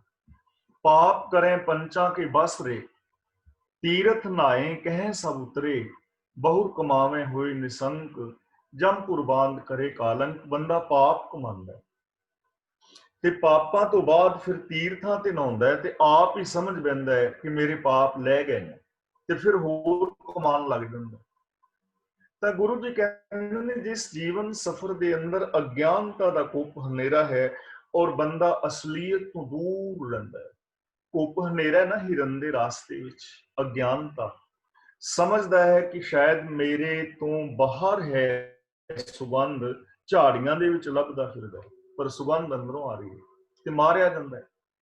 ਕਿਤੇ ਦੂਰ ਪਾਣੀ ਦਾ ਸਰੋਵਰ ਦਿਸਦਾ ਹੈ ਰੇਗਿਸਤਾਨ ਵਿੱਚ, ਪਰ ਹੈ ਨਹੀਂ। ਉਧਰ ਜਿਵੇਂ ਜਿਵੇਂ ਦੌੜਦਾ ਪਾਣੀ ਹੋਰ ਦੂਰ ਹੋ ਜਾਂਦਾ ਹੈ, ਅਖੀਰ ਰੇਤੇ ਦੇ ਵਿੱਚ ਭਟਕ ਕੇ ਮਰ ਜਾਂਦਾ ਹੈ। ਇਸੇ ਤਰ੍ਹਾਂ ਬੰਦਾ ਸੋਚਦਾ ਹੈ ਕਿ ਸ਼ਾਇਦ ਲੋਕਾਂ ਨਾਲ ਈਰਖਾ ਕਰਕੇ, ਹੰਕਾਰ ਨਾਲ ਦੁਨੀਆ ਨੂੰ ਨੀਵਾਂ ਵਿਖਾ ਕੇ, ਪਾਪ ਕਮਾ ਕੇ, ਅਪਰਾਧ ਕਰਕੇ ਮੇਰੀ ਜ਼ਿੰਦਗੀ ਵਿੱਚ ਸੁੱਖ ਆ ਜਾਏ, ਪਰ ਸੁੱਖ ਆਉਂਦਾ ਨਹੀਂ ਨਾ। ਇਸੇ ਨੂੰ ਕਹਿੰਦੇ ਨੇ ਕੁੱਪ ਹਨੇਰਾ। ਜਿਸ ਜੀਵਨ ਸਫਰ ਦੇ ਅੰਦਰ ਅਗਿਆਨਤਾ ਦਾ, ਕਰਮ ਕਾਂਡਾਂ ਦਾ, ਪਾਪਾਂ ਵਿਕਾਰਾਂ ਦਾ ਕੁੱਪ ਹਨੇਰਾ ਹੈ, ਹਰ ਕਾ ਨਾਮ ਸੰਗ ਉਜਿਆਰਾ, ਜੋ ਪ੍ਰਭੂ ਦਾ ਹੁਕਮ ਹੈ ਉਹ ਤੇਰੇ ਜੀਵਨ ਦੇ ਅੰਦਰ ਚਾਨਣ ਹੋਏਗਾ, ਚਾਨਣ ਮੁਨਾਰੇ ਦਾ ਕੰਮ ਕਰੇਗਾ। ਜੇ ਤੂੰ ਰੱਬੀ ਹੁਕਮ ਨੂੰ ਫੋਲੋ ਕਰੇਗਾ ਨਾ, ਕੁਦਰਤ ਦੇ ਨਿਯਮਾਂ ਨੂੰ ਸਮਝੇਗਾ, ਗੁਰੂ ਦੇ ਗਿਆਨ ਮੁਤਾਬਕ ਜ਼ਿੰਦਗੀ ਜੀਵੇਗਾ, ਰੱਬੀ ਗੁਣਾਂ ਦਾ ਧਾਰਨੀ ਹੋਵੇਗਾ, ਤਾਂ ਇਹ ਜੋ ਰੱਬ ਦੇ ਗੁਣ ਨੇ ਇਹ ਤੇਰੇ ਜੀਵਨ ਦੇ ਅੰਦਰ ਚਾਨਣਾ ਕਰਨਗੇ। ਦੇਖੋ ਝੂਠ ਇੱਕ ਹਨੇਰਾ ਹੈ ਨਾ, ਤੇ ਜੇ ਸੱਚ ਦੇ ਨਾਲ ਬੰਦਾ ਜੁੜ ਜਾਏ ਤਾਂ ਜੀਵਨ ਰੁਸ਼ਨਾ ਜਾਏਗਾ। ਕਠੋਰਤਾ, ਬੰਦਾ ਅਗਿਆਨਤਾ ਕਰਕੇ ਕਠੋਰਤਾ ਕਰਦਾ ਰਹਿੰਦਾ ਨਾ, ਪਰਿਵਾਰ ਤੇ ਵੀ, ਸਮਾਜ ਤੇ ਵੀ। ਤੇ ਜੇ ਇਹਦੀ ਜ਼ਿੰਦਗੀ ਅੰਦਰ ਗਿਆਨ ਆ ਜਾਏ, ਹੁਕਮ ਨੂੰ ਸਮਝ ਲਵੇ, ਰਜਾ ਨੂੰ ਸਮਝੇ, ਰਜਾ ਮੁਤਾਬਕ ਜ਼ਿੰਦਗੀ ਜੀਵੇ, ਤਾਂ ਇਹਦੇ ਜੀਵਨ ਦੇ ਅੰਦਰ ਕੋਮਲਤਾ ਆ ਜਾਏਗੀ। ਪ੍ਰਭੂ ਦਾ ਨਾਮ, ਪ੍ਰਭੂ ਦੇ ਗੁਣ, ਰੱਬ ਦੀ ਰਜਾ ਔਰ ਭਾਣਾ ਜੀਵਨ ਦੇ ਵਿੱਚ ਉਜਿਆਲਾ ਪੈਦਾ ਕਰੇਗਾ, ਚਾਨਣਾ ਪੈਦਾ ਕਰੇਗਾ। ਤੇਰੇ ਜੀਵਨ ਦੇ ਵਿੱਚ ਦੁੱਖ ਨਹੀਂ ਆਉਣਗੇ, ਜੀਵਨ ਦੀ ਅਸਲੀਅਤ ਦਾ ਤੈਨੂੰ ਪਤਾ ਲੱਗ ਜਾਏਗਾ। ਤੇ ਜਦੋਂ ਅਸਲੀਅਤ ਦਾ ਪਤਾ ਲੱਗੇਗਾ ਫਿਰ ਤੇਰੇ ਜੀਵਨ ਦੇ ਅੰਦਰ ਖੁਸ਼ੀ ਆਏਗੀ। ਅਗਿਆਨਤਾ ਵਾਸਤੇ ਬੰਦਾ ਸੱਪ ਨੂੰ ਰੱਸੀ ਫੜ ਕੇ ਹੱਥ ਪਾ ਸਕਦਾ ਹੈ ਤੇ ਸੱਪ ਲੜ ਜਾਏ, ਤੇ ਅਗਿਆਨਤਾ ਵਸ ਬੰਦਾ ਰੱਸੀ ਨੂੰ ਹੀ ਕਈ ਵਾਰੀ ਸੱਪ ਸਮਝੀ ਫਿਰਦਾ ਹੈ। ਅਗਿਆਨਤਾ ਹਨੇਰਾ, ਹਨੇਰੇ ਕਰਕੇ ਬਹੁਤ ਕੁਝ ਉਲਟ ਪੁਲਟ ਹੋ ਜਾਂਦਾ ਹੈ ਔਰ ਬੰਦਾ ਕਰਦਾ ਹੈ ਤੇ ਬੰਦਾ ਦੁਖੀ ਰਹਿੰਦਾ ਹੈ। ਇਹ ਸਾਡੀ ਅਗਿਆਨਤਾ ਹੀ ਤੇ ਹੈ ਜੀਵਨ ਦੇ ਅੰਦਰ ਹਰ ਸ਼ੈ ਸੁਖ ਵਾਸਤੇ ਰੱਬ ਨੇ ਪੈਦਾ ਕੀਤੀ ਹੋਵੇ, ਸਾਡੇ ਅੰਦਰ ਸਾਰੀਆਂ ਸੰਭਾਵਨਾਵਾਂ ਵੀ ਹੋਣ ਤੇ ਫਿਰ ਵੀ ਬੰਦਾ ਦੁਖੀ ਔਰ ਅਸ਼ਾਂਤ ਰਹੇ, ਤਾਂ ਇਹ ਕੁੱਪ ਹਨੇਰਾ ਹੀ ਤੇ ਹੈ। ਤਾਂ ਗੁਰੂ ਜੀ ਕਹਿੰਦੇ ਨੇ ਪ੍ਰਭੂ ਦਾ ਜੋ ਹੁਕਮ ਹੈ ਉਹ ਤੇਰੀ ਜ਼ਿੰਦਗੀ ਦੇ ਅੰਦਰ ਉਜਾਲੇ ਦਾ ਚਾਨਣੇ ਦਾ ਕੰਮ ਕਰੇਗਾ।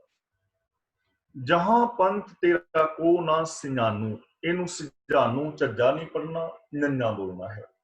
ਜਹਾਂ ਪੰਥ ਤੇਰਾ ਕੋ ਨਾ ਸਿਆਨੂ ਨੰਨਾ, ਜਿਸ ਜੀਵਨ ਰਸਤੇ ਵਿੱਚ ਤੇਰਾ ਕੋਈ ਮਹਿਰਮ ਨਹੀਂ ਹੈ, ਜਿਸ ਜੀਵਨ ਸਫਰ ਦੇ ਅੰਦਰ ਤੇਰਾ ਕੋਈ ਵਾਕਿਫ ਨਹੀਂ, ਤੇਰੀ ਕੋਈ ਪਛਾਣ ਕਰਨ ਵਾਲਾ ਨਹੀਂ, ਜਾਣੂ ਨਹੀਂ, ਜਿਸ ਜੀਵਨ ਸਫਰ ਵਿੱਚ ਤੇਰਾ ਕੋਈ ਜਾਣੂ ਨਹੀਂ, ਤੈਨੂੰ ਕੋਈ ਨਹੀਂ ਜਾਣਦਾ, ਤੇ ਉਸ ਜੀਵਨ ਸਫਰ ਦੇ ਅੰਦਰ ਔਖਿਆਈ ਹੈ ਨਾ, ਪਹਿਚਾਨ ਤਾਂ ਹੋਣੀ ਚਾਹੀਦੀ ਬੰਦੇ ਦੀ ਕੋਈ। ਜਿੱਥੇ ਤੁਹਾਨੂੰ ਕੋਈ ਪਹਿਚਾਨਣ ਵਾਲਾ ਜਾਣਨ ਵਾਲਾ ਹੋਵੇ ਤਾਂ ਉੱਥੇ ਸਾਨੂੰ ਦੁੱਖ ਦਰਦ ਘੱਟ ਹੁੰਦਾ ਹੈ। ਮੰਨ ਲਓ ਮੈਂ ਇੱਥੇ ਹੁਣ ਰਹਿਣਾ ਹੈ ਤੇ ਮੈਨੂੰ ਰਹਿਣ ਦੀ ਪ੍ਰੋਬਲਮ ਆ ਰਹੀ ਹੈ, ਤੇ ਮੈਂ ਤੁਹਾਨੂੰ ਕਲਾਸ ਵਿੱਚ ਕਹਾਂ ਕਿ ਵੀਰੋ ਜਾਂ ਭੈਣੋ ਮੈਂ ਨਾ ਹਫ਼ਤੇ 10 ਦਿਨ ਵਾਸਤੇ ਮੇਰੇ ਕੋਲ ਰਹਿਣ ਲਈ ਜਗ੍ਹਾ ਨਹੀਂ, ਕੋਈ ਇੰਤਜ਼ਾਮ ਹੋ ਸਕਦਾ, ਤਾਂ ਤੁਸੀਂ ਮੇਰੇ ਜਾਣ ਪਛਾਣ ਦੇ ਹੋ ਤਾਂ ਤੁਸੀਂ ਮੇਰਾ ਇੰਤਜ਼ਾਮ ਕਰ ਦੋਗੇ। ਕੋਈ ਵੀ ਵੀਰ ਭੈਣ ਕਹੇਗਾ ਭਾਈ ਸਾਹਿਬ ਸਾਡੇ ਘਰ ਆ ਜਾਓ, ਹਫ਼ਤਾ ਇੱਥੇ ਰਹਿ ਲਓ, ਜਾਂ ਤੁਸੀਂ ਫਲਾਂ ਜਗ੍ਹਾ ਤੇ ਗੁਰਦੁਆਰਾ ਹੈ, ਜਾਂ ਕੋਈ ਵੀ ਇੰਤਜ਼ਾਮ ਹੋ ਜਾਏਗਾ ਨਾ, ਕਿਉਂਕਿ ਜਾਣ ਪਛਾਣ ਹੈ ਨਾ। ਤੇ ਜੇ ਜਾਣ ਪਹਿਚਾਣ ਹੀ ਨਾ ਹੋਵੇ ਤੇ ਮੈਨੂੰ ਕੋਈ ਐਸੀ ਪ੍ਰੋਬਲਮ ਆ ਜਾਏ ਤਾਂ ਮੁਸੀਬਤ ਖੜੀ ਹੋਏਗੀ ਨਾ। ਜੇ 4 ਪੈਸਿਆਂ ਦੀ ਲੋੜ ਮੰਨ ਲਓ ਪੈ ਜਾਂਦੀ ਹੈ, ਮੈਂ ਇੱਥੇ ਇੰਗਲੈਂਡ ਵਿੱਚ ਹਾਂ, ਪਰਿਵਾਰ ਇੰਡੀਆ ਹੈ, ਇੱਥੇ ਮੈਨੂੰ 4 ਪੈਸਿਆਂ ਦੀ ਲੋੜ ਪੈ ਜਾਏ ਤੇ ਜੇ ਜਾਣ ਪਹਿਚਾਣ ਹੈ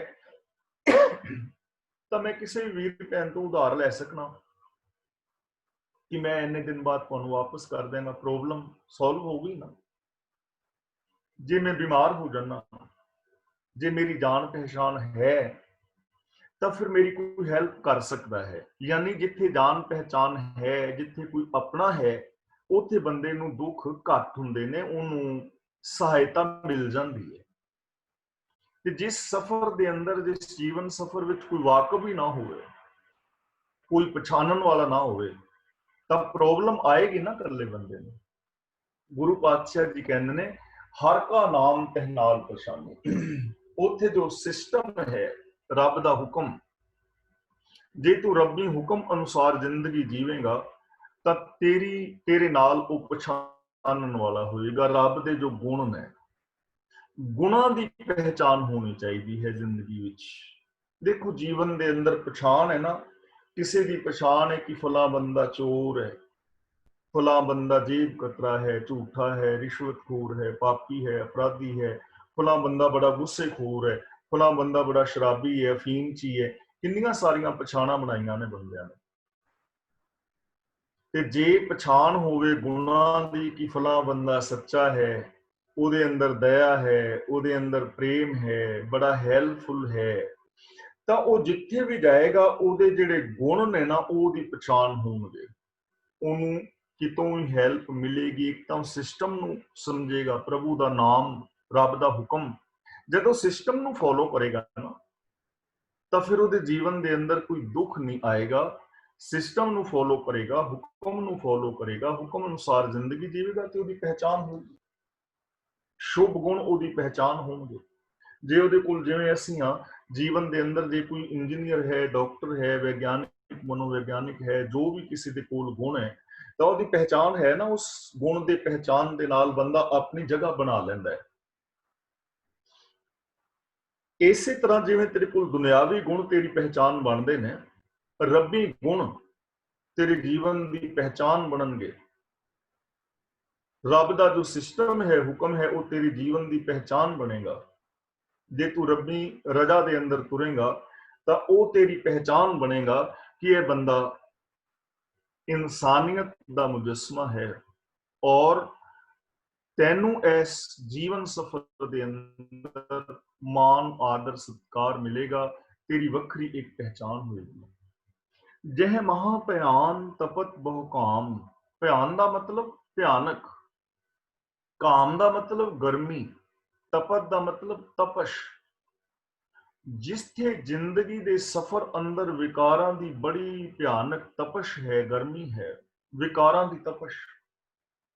ਦੇਖੋ ਕ੍ਰੋਧ ਇੱਕ ਅੱਗ ਹੈ ਨਾ, ਜਿਸ ਬੰਦੇ ਦੇ ਅੰਦਰ ਕ੍ਰੋਧ ਪੈਦਾ ਹੋ ਜਾਏ ਤਾਂ ਉਹਦੀ ਹਾਲਾਤ ਨੂੰ ਸਮਝ ਸਕਦੇ ਹੋ ਕਿਵੇਂ ਬੰਦਾ ਸੜਿਆ ਪੁੱਜਿਆ ਹੁੰਦਾ ਉਸ ਵੇਲੇ। ਤੋੜ ਫੋੜ ਕਰਦਾ ਹੈ, ਅਗਲੇ ਨੂੰ ਕੁਸੋਨਮੁਖੀ ਕਰਨ ਲੱਗਿਆ ਵੀ ਉਹ ਸੰਕੋਚ ਨਹੀਂ ਕਰਦਾ, ਗਾਲੀ ਗਲੋਚ ਕਰੇਗਾ, ਕਤਲ ਤੱਕ ਕਰ ਦੇਵੇਗਾ। ਕ੍ਰੋਧ ਇੱਕ ਅੱਗ ਹੀ ਹੈ ਨਾ। ਲੋਭ ਇੱਕ ਅੱਗ ਹੀ ਤੇ ਹੈ। ਜਿੱਥੇ ਲੋਭ ਦੀ ਅੱਗ ਬਲਦੀ ਹੈ ਉੱਥੇ ਇਨਸਾਨੀਅਤ ਖਤਮ ਹੋ ਜਾਂਦੀ ਹੈ। ਉੱਥੇ ਜਿਹੜੇ ਬੇਗਾਨੇ ਹੱਕ ਨੇ ਉਹਨਾਂ ਦੀ ਬੰਦਾ ਬਿਲਕੁਲ ਵੀ ਪਰਵਾਹ ਨਹੀਂ ਕਰਦਾ। ਲੋਭ ਦੀ ਅੱਗ ਬੰਦੇ ਨੂੰ ਜਲਾ ਕੇ ਰਾਖ ਕਰ ਦਿੰਦੀ ਹੈ। ਜਿੱਥੇ ਮੋਹ ਹੈ, ਸੈਲਫਿਸ਼ਨੈਸ ਹੈ, ਉੱਥੇ ਇਨਸਾਨੀਅਤ ਸੜ ਜਾਂਦੀ ਹੈ। ਦੇਖੋ, ਮਹਾਭਾਰਤ ਵਰਗੇ ਵੱਡੇ ਵੱਡੇ ਯੁੱਧ ਹੁੰਦੇ ਨੇ ਜਿੱਥੇ ਮੋਹ ਪੈਦਾ ਹੋ ਜਾਏ, ਫਿਰ ਉੱਥੇ ਆਪਣੇ ਹੀ ਆਪਣਿਆਂ ਦਾ ਕਤਲ ਕਰਦੇ ਨੇ, ਆਪਣੇ ਹੀ ਆਪਣਿਆਂ ਦਾ ਖੂਨ ਬਹਾਉਂਦੇ ਨੇ। ਉੱਥੇ ਫਿਰ ਆਪਣੇ ਬੇਗਾਨੇ ਦੀ ਵੀ ਕੋਈ ਪਹਿਚਾਨ ਨਹੀਂ ਰਹਿ ਜਾਂਦੀ, ਕਤਲੋ ਗਾਰਤ ਹੁੰਦੀ ਹੈ। ਜਿੱਥੇ ਕ੍ਰੋਧ ਆਦਿਕ ਦੀ ਅਗਨ ਹੈ ਜਾਂ ਮੇਰ ਤੇਰ ਦੀਆਂ ਵਿਤਕਰਿਆਂ ਦੀ ਅਗਨ ਹੈ, ਉੱਥੇ ਹੀਰੋਸ਼ੀਮਾ ਨਾਗਾਸਾਕੀ ਵਰਗੇ ਸਾਕੇ ਵਰਤਦੇ ਨੇ, 84 ਵਰਗੇ ਸਾਕੇ ਵਰਤਦੇ ਨੇ। ਵਿਕਾਰਾਂ ਦੀ ਅੱਗ ਹੈ ਨਾ, ਇਨਸਾਨੀਅਤ ਖਤਮ ਹੋ ਜਾਂਦੀ ਹੈ ਔਰ ਬੰਦਾ ਬੰਦੇ ਦਾ ਵੈਰੀ ਬਣ ਜਾਂਦਾ ਹੈ। ਔਰ ਅਸੀਂ ਸਮਾਜ ਵਿੱਚ ਵੇਖ ਸਕਦੇ ਹਾਂ ਕਿਸ ਕਦਰ ਬੰਦਾ ਤਪਸ਼ ਕੇ ਅੰਦਰ ਸੜਦਾ ਔਰ ਪੁੱਜਦਾ ਹੈ। ਸਾਰਾ ਕੁਝ ਬੰਦੇ ਦੇ ਕੋਲ ਹੈ, ਲੇਕਿਨ ਇਹ ਅਸ਼ਾਂਤ ਹੈ, ਚਿੰਤਾ ਦੀ ਅੱਗ ਦੇ ਅੰਦਰ ਸੜਦਾ ਪਿਆ। ਸਾਰਿਆਂ ਦੀ ਗੱਲ ਨਹੀਂ, ਬਹੁਤਾਤ ਗਿਣਤੀ, ਕੋਈ ਨਾ ਕੋਈ ਚਿੰਤਾ, ਕੋਈ ਨਾ ਕੋਈ ਫਿਕਰ, ਕੋਈ ਝੋਰਾ, ਕੋਈ ਡਰ। ਬੰਦਾ ਡਰਿਆ ਹੋਇਆ ਹੈ ਨਾ, ਭੈਭੀਤ ਹੈ। ਹਰ ਬੰਦੇ ਦੇ ਅੰਦਰ ਡਰ ਹੈ ਚੋਰੀ ਨਾ ਹੋ ਜਾਏ। ਹਰ ਬੰਦਾ ਬੰਦੇ ਤੋਂ ਡਰਿਆ ਹੋਇਆ ਹੈ ਕਿੱਥੇ ਬੰਬ ਧਮਾਕਾ ਹੋ ਜਾਏ। ਤਾਂ ਵਿਕਾਰਾਂ ਦੀ ਤਪਸ਼, ਵਿਕਾਰਾਂ ਦੀ ਗਰਮੀ, ਵਿਕਾਰਾਂ ਦੀ ਅਗਨ ਜੋ ਹਰ ਟਾਈਮ ਬੰਦੇ ਨੂੰ ਜਲਾਉਂਦੀ ਹੈ, ਚਿੰਤਾ ਤੁਰ ਕਰਦੀ ਹੈ। ਗੁਰੂ ਜੀ ਕਹਿੰਦੇ ਨੇ, ਤੈਂ ਹਰ ਕੇ ਨਾਮ ਕੀ ਤੁਮ ਉੱਪਰ ਛਾਮ। ਛਾਮ ਦਾ ਮਤਲਬ ਛਾਂ। ਉੱਥੇ ਪ੍ਰਭੂ ਦੇ ਹੁਕਮ ਦੀ, ਰੱਬੀ ਗੁਣਾਂ ਦੀ ਤੇਰੇ ਉੱਤੇ ਛਤਰੀ ਹੋਈ। ਜਿਵੇਂ ਹੁਣ ਧੁੱਪ ਪੈ ਰਹੀ ਹੋਵੇ ਬਹੁਤ, ਤੇ ਧੁੱਪ ਦੇ ਅੰਦਰ ਅਸੀਂ ਸਫ਼ਰ ਕਰਨਾ ਹੋਵੇ ਤੇ ਛਤਰੀ ਮਿਲ ਜਾਏ ਤਾਂ ਸਾਨੂੰ ਸਹੂਲਤ ਮਿਲ ਗਈ ਨਾ, ਅਸੀਂ ਧੁੱਪ ਤੋਂ ਬਚ ਗਏ।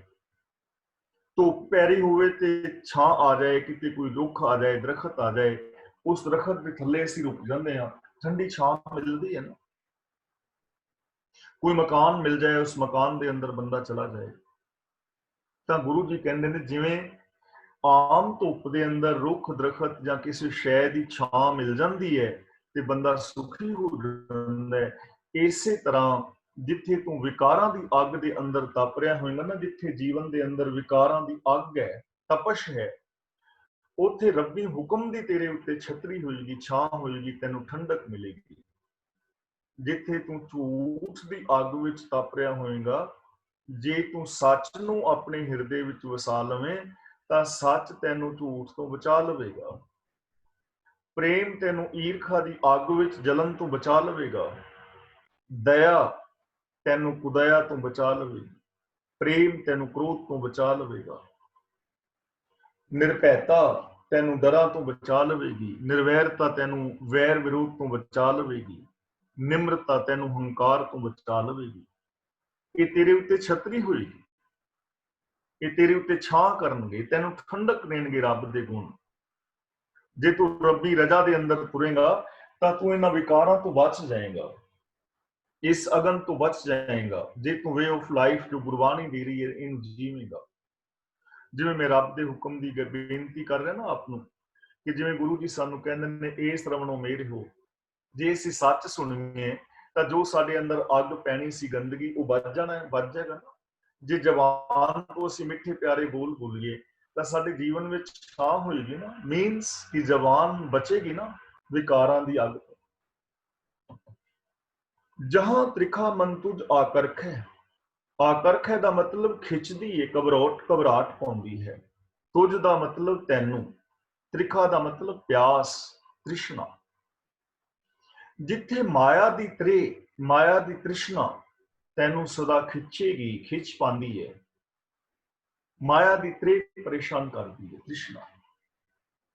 ਹੁਣ ਮਾਇਆ ਕੀ ਹੈ, ਅਸੀਂ ਰੋਜ਼ ਇਸ ਚੀਜ਼ ਨੂੰ ਐਕਸਪਲੇਨ ਕਰ ਰਹੇ ਹਾਂ, ਵਿਚਾਰ ਰਹੇ ਹਾਂ ਕਿ ਮਾਇਆ ਕੇਵਲ ਪੈਸਾ ਨਹੀਂ ਹੈ, ਮਾਇਆ ਕੇਵਲ ਔਰਤ ਨਹੀਂ ਹੈ, ਮਾਇਆ ਇੱਕ ਸੋਚ ਦਾ ਨਾਮ ਹੈ। ਉਹ ਸੋਚ ਜਿਹੜੀ ਸੋਚ ਸਾਨੂੰ ਰੱਬ ਨਾਲੋਂ ਤੋੜਦੀ ਹੈ, ਉਹ ਸੋਚ ਜੋ ਸਾਡੇ ਅੰਦਰ ਮੇਰ ਤੇਰ ਦੇ ਵਿਤਕਰੇ ਪੈਦਾ ਕਰਦੀ ਹੈ, ਉਹ ਸੋਚ ਜੋ ਸਾਡੇ ਅੰਦਰ ਸੈਲਫਿਸ਼ਨੈਸ ਪੈਦਾ ਕਰਦੀ ਹੈ, ਇਹ ਸੋਚ ਹੀ ਮਾਇਆ ਹੈ। ਤੇ ਇਹ ਸੋਚ ਖਿੱਚ ਪਾ ਰਹੀ ਹੈ ਹਰ ਬੰਦੇ ਨੂੰ ਆਪਣੇ ਵੱਲ। ਇਸ ਸੋਚ ਨੇ ਹਰ ਬੰਦੇ ਨੂੰ ਆਪਣੀ ਗ੍ਰਿਫਤ ਵਿੱਚ ਲਿਆ ਹੋਇਆ ਹੈ। ਚੰਦ ਲੋਕ ਨੇ ਜਿਹੜੇ ਬੰਦੇ ਨਾਲ ਰੱਬ ਵਰਗਾ ਪਿਆਰ ਕਰਦੇ ਨੇ, ਜਿਹੜੇ ਬੰਦੇ ਨੂੰ ਰੱਬ ਦਾ ਰੂਪ ਸਮਝਦੇ ਨੇ, ਰੱਬ ਵਰਗਾ ਵਿਹਾਰ ਕਰਦੇ ਨੇ, ਚੰਦ ਕੁ ਲੋਕ ਨੇ, ਉਂਗਲਾਂ ਤੇ ਗਿਣਨ ਵਾਲੇ। ਨਹੀਂ ਤੇ ਸਾਨੂੰ ਤੇ ਖਿੱਚ ਪਾ ਰਿਹਾ ਹੈ ਹੰਕਾਰ ਕਿ ਇਹ ਰੱਬ ਕਿਵੇਂ ਹੋ ਗਿਆ, ਮੇਰੇ ਤੋਂ ਵੱਡਾ ਸਵਾਲ ਹੀ ਨਹੀਂ ਪੈਦਾ ਹੁੰਦਾ। ਬਾਕੀ ਗੱਲਾਂ ਛੱਡ ਵੀ ਦਵੀਏ, ਸਮਾਜ ਦੀਆਂ, ਸੰਸਾਰ ਦੀਆਂ ਗੱਲਾਂ ਛੱਡ ਕੇ ਦੇਖੋ, ਆਪਣੇ ਨਿੱਕੇ ਜਿਹੇ ਪਰਿਵਾਰ ਵਿੱਚ ਵੇਖੋ, ਨਿੱਕੇ ਜਿਹੇ ਪਰਿਵਾਰ ਵਿੱਚ ਜਿੱਥੇ ਮਾਂ-ਬਾਪ ਨੇ, ਨੂੰਹ ਪੁੱਤਰ ਨੇ, ਪੋਤਰੀਆਂ ਪੋਤਰੇ ਨੇ, ਇੰਨਾ ਕੁ ਪਰਿਵਾਰ, ਇੱਥੇ ਵੀ ਖਿੱਚ ਪਾ ਰਹੀ, ਇੱਥੇ ਵੀ ਇੱਕ ਦੂਜੇ ਨਾਲ ਰੱਬ ਵਰਗਾ ਪਿਆਰ ਨਹੀਂ, ਮਾਪਿਆਂ ਨਾਲ ਰੱਬ ਜਿੰਨਾ ਪਿਆਰ ਨਹੀਂ ਨਾ ਕਰ ਰਹੇ ਬੱਚੇ।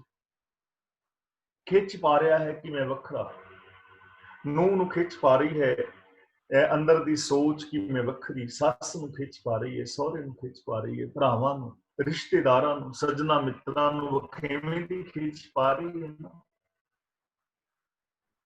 ਪਰਿਵਾਰਾਂ ਦੇ ਵਿੱਚ ਵੇਖ ਲਓ ਤੁਸੀਂ, ਬਾਕੀ ਤਾਂ ਅਸੀਂ ਤਾਂ ਪਤਾ ਨਹੀਂ ਤੁਸੀਂ ਕਿੱਥੋਂ ਦੇ, ਮੈਂ ਕਿੱਥੋਂ ਦਾ, ਇਹ ਤਾਂ ਇੱਕ ਵੱਖਰਾ ਟੌਪਿਕ ਹੈ। ਲੇਕਿਨ ਆਮ ਜੋ ਪਰਿਵਾਰ ਨੇ ਸਾਡੇ, ਬੱਚੇ ਨੇ, ਭੈਣ ਭਰਾ ਨੇ, ਖੂਨ ਦੇ ਰਿਸ਼ਤੇ ਨੇ, ਉੱਥੇ ਵੀ ਮੇਰ ਤੇਰ ਦੇ ਵਿਤਕਰੇ ਨੇ। ਇਹੋ ਹੈ ਮਾਇਆ ਦੀ ਖਿੱਚ। ਉੱਥੇ ਵੀ ਸਵਾਰਥ ਹੈ, ਉੱਥੇ ਵੀ ਈਗੋ ਹੈ, ਉੱਥੇ ਵੀ ਰੱਬ ਵਰਗਾ ਪਿਆਰ ਨਹੀਂ ਹੈ। ਤੇ ਇਸ ਖਿੱਚ ਨੇ ਪੂਰੀ ਦੁਨੀਆ ਨੂੰ ਪਰੇਸ਼ਾਨ ਕੀਤਾ ਹੋਇਆ ਹੈ। ਤੇ ਗੁਰੂ ਜੀ ਕਹਿੰਦੇ ਨੇ ਜਿੱਥੇ ਤੈਨੂੰ ਇਹ ਮਾਇਆ ਦੀ ਖਿੱਚ ਪੈ ਗਈ, ਰੱਬ ਨਾਲੋਂ ਟੁੱਟਣ ਦੀ ਖਿੱਚ, ਸਵਾਰਥੀ ਹੋਣ ਦੀ ਖਿੱਚ, ਵਿਕਾਰਾਂ ਦੀ ਖਿੱਚ, ਉੱਥੇ ਕੀ ਹੋਏਗਾ, ਤਹਿ ਨਾਨਕ ਹਰ ਹਰ ਅੰਮ੍ਰਿਤ ਬਰਖ। ਉੱਥੇ ਹਰ ਰੱਬ ਦੇ ਜੋ ਗੁਣ ਨੇ ਉਹ ਤੇਰੇ ਉੱਤੇ ਅੰਮ੍ਰਿਤ ਦੀ ਵਰਸ਼ਾ ਕਰਨਗੇ, ਤੇਰੇ ਤੇ ਝੜੀ ਲਾ ਦੇਣਗੇ।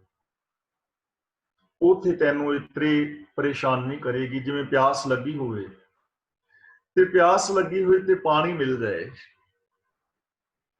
ਪਿਆਸ ਲੱਗੀ ਹੋਵੇ, ਬੰਦੇ ਦੀ ਜਾਨ ਨਿਕਲ ਰਹੀ ਹੋਵੇ ਤੇ ਉਧਰੋਂ ਰੂਹ ਅਫਜ਼ਾ ਵਾਲਾ ਸ਼ਰਬਤ ਮਿਲ ਜਾਏ, ਮਿਸ਼ਰੀ ਦਾ ਸ਼ਰਬਤ ਮਿਲ ਜਾਏ। ਵੈਸੇ ਤੇ ਨਿਰਾ ਹੀ ਪਾਣੀ ਮਿਲ ਜਾਏ ਤੇ ਕਿੰਨੀ ਖੁਸ਼ੀ ਹੁੰਦੀ, ਤੇ ਜੇ ਸ਼ਰਬਤ ਮਿਲ ਜਾਏ, ਜੇ ਮਿਸ਼ਰੀ ਦਾ ਸ਼ਰਬਤ ਮਿਲ ਜਾਏ ਤਾਂ ਫਿਰ ਕਿਵੇਂ ਜੀਵਨ ਮਿਲੇਗਾ ਨਾ, ਕਿੰਨੀ ਖੁਸ਼ੀ ਹੋਏਗੀ ਬੰਦੇ ਨੂੰ, ਨਵੀਂ ਜ਼ਿੰਦਗੀ ਮਿਲ ਜਾਏਗੀ, ਮੌਤ ਦੇ ਮੂੰਹ ਚੋਂ ਬੰਦਾ ਬਾਹਰ ਆ ਜਾਏਗਾ।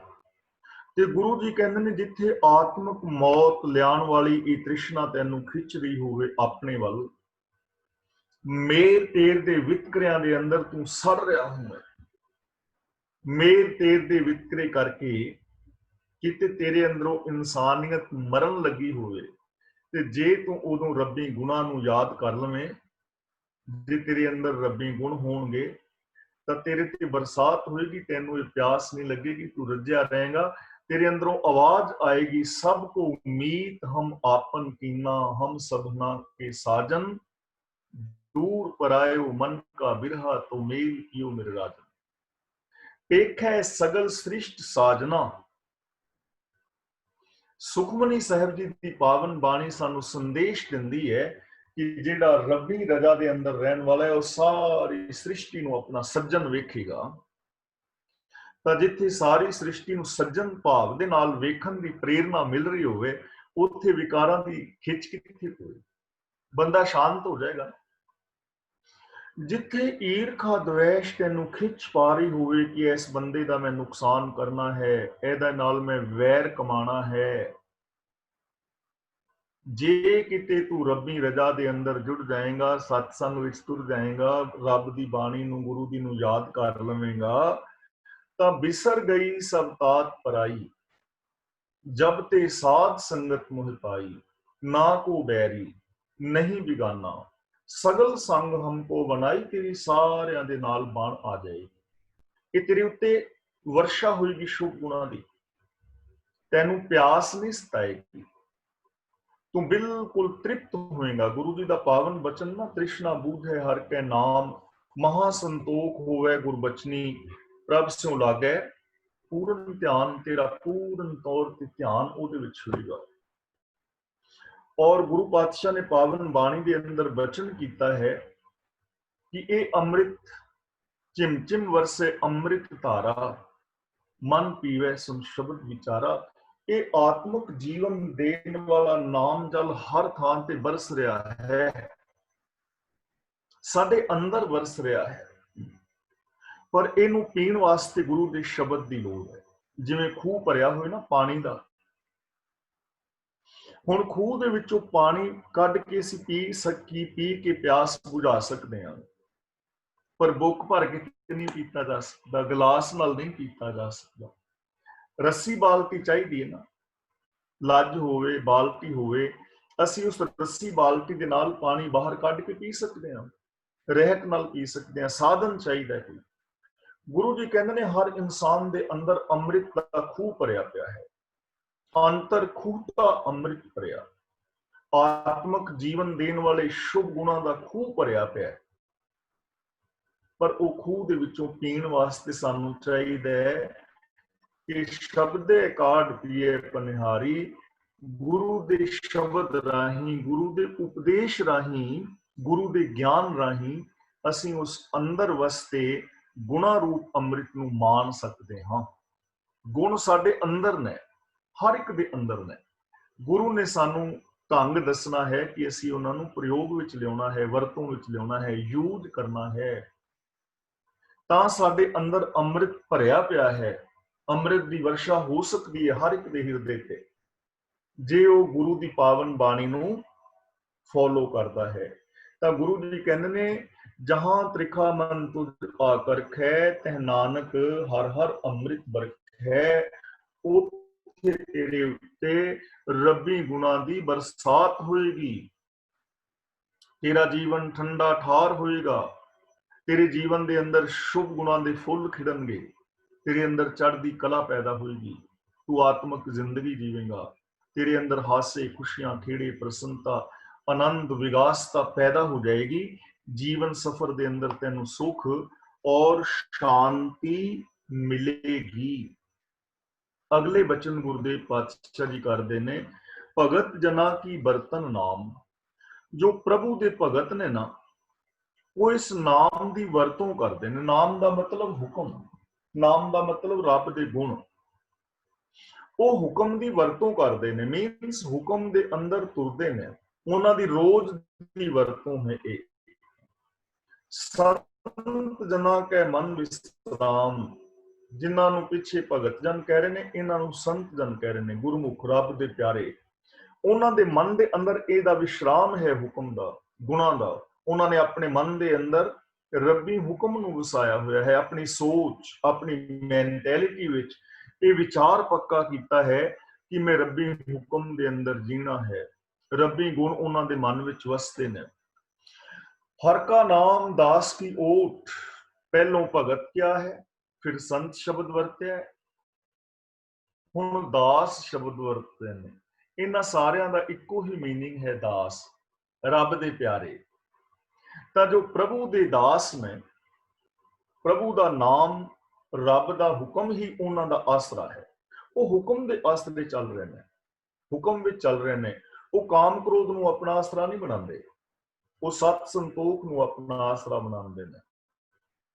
ਉਹ ਕੁਦਰਤ ਦੇ ਨਿਯਮਾਂ ਨੂੰ ਤੋੜਦੇ ਨਹੀਂ, ਉਹ ਰੱਬੀ ਨਿਯਮਾਵਲੀ ਦੇ ਅੰਦਰ ਚੱਲਦੇ ਨੇ। ਇਹ ਉਹਨਾਂ ਦੇ ਜੀਵਨ ਦਾ ਆਧਾਰ ਔਰ ਬੇਸ ਹੈ। ਹਰ ਕੈ ਨਾਮ ਉਧਰੇ ਜਨ ਕੋਟ, ਹੁਣ ਜਨ ਸ਼ਬਦ ਵਰਤ ਰਹੇ ਨੇ ਕਿ ਪ੍ਰਭੂ ਦੇ ਨਾਮ ਰਾਹੀਂ ਰੱਬੀ ਰਜਾ ਦੇ ਅੰਦਰ ਚੱਲ ਕੇ ਕਰੋੜਾਂ ਲੋਕ ਬਚ ਜਾਂਦੇ ਨੇ। ਕਰੋੜਾਂ ਲੋਕ, ਜਿਹੜਾ ਵੀ ਰੱਬੀ ਰਜਾ ਵਿੱਚ ਤੁਰੇਗਾ, ਜੋ ਵੀ ਰੱਬੀ ਗੁਣਾਂ ਨੂੰ ਗਾਏਗਾ, ਉਹ ਵਿਕਾਰਾਂ ਤੋਂ, ਪਾਪਾਂ ਤੋਂ, ਦੁੱਖਾਂ ਤੋਂ ਬਚ ਜਾਏਗਾ। ਕਰੋੜਾਂ ਲੋਕ ਬਚ ਜਾਂਦੇ ਨੇ ਰੱਬੀ ਰਜਾ ਵਿੱਚ ਤੁਰਨ ਵਾਲੇ। ਹਰ ਜਸ ਕਰਤ ਸੰਤ ਦਿਨ ਰਾਤ, ਜਿਹਨੂੰ ਪਿੱਛੇ ਨਾਮ ਕਿਹਾ ਹੈ ਉਹਨੂੰ ਹੁਣ ਹਰ ਜਸ ਕਹਿ ਰਹੇ ਨੇ। ਸਿੱਖ ਸਲਾਹ ਰੱਬ ਦੇ ਗੁਣ ਗਾਉਣੇ, ਕਿ ਜੋ ਰੱਬ ਦੇ ਪਿਆਰੇ ਨੇ ਉਹ ਦਿਨ ਰਾਤ ਪ੍ਰਭੂ ਦੀ ਵਡਿਆਈ ਕਰਦੇ ਨੇ, ਰੱਬ ਦੇ ਹੁਕਮ ਦੀ ਗੱਲ ਕਰਦੇ ਨੇ, ਰੱਬੀ ਗੁਣ ਗਾਉਂਦੇ ਨੇ, ਰੱਬੀ ਗੁਣਾ ਮੁਤਾਬਕ ਜ਼ਿੰਦਗੀ ਜੀਂਦੇ ਨੇ। ਹਰ ਹਰ ਔਖਦ ਸਾਧ ਕਮਾਤ, ਹੁਣ ਇੱਥੇ ਸਾਧ ਸ਼ਬਦ ਵਰਤਦੇ ਨੇ, ਕਦੇ ਸੰਤ, ਕਦੇ ਜਨ, ਕਦੇ ਦਾਸ, ਕਦੇ ਭਗਤ, ਤੇ ਹੁਣ ਸਾਧ ਸ਼ਬਦ ਵਰਤਦੇ ਨੇ। ਇਹ ਸਾਰੇ ਪਰਿਆਇਵਾਚੀ ਸ਼ਬਦ ਨੇ।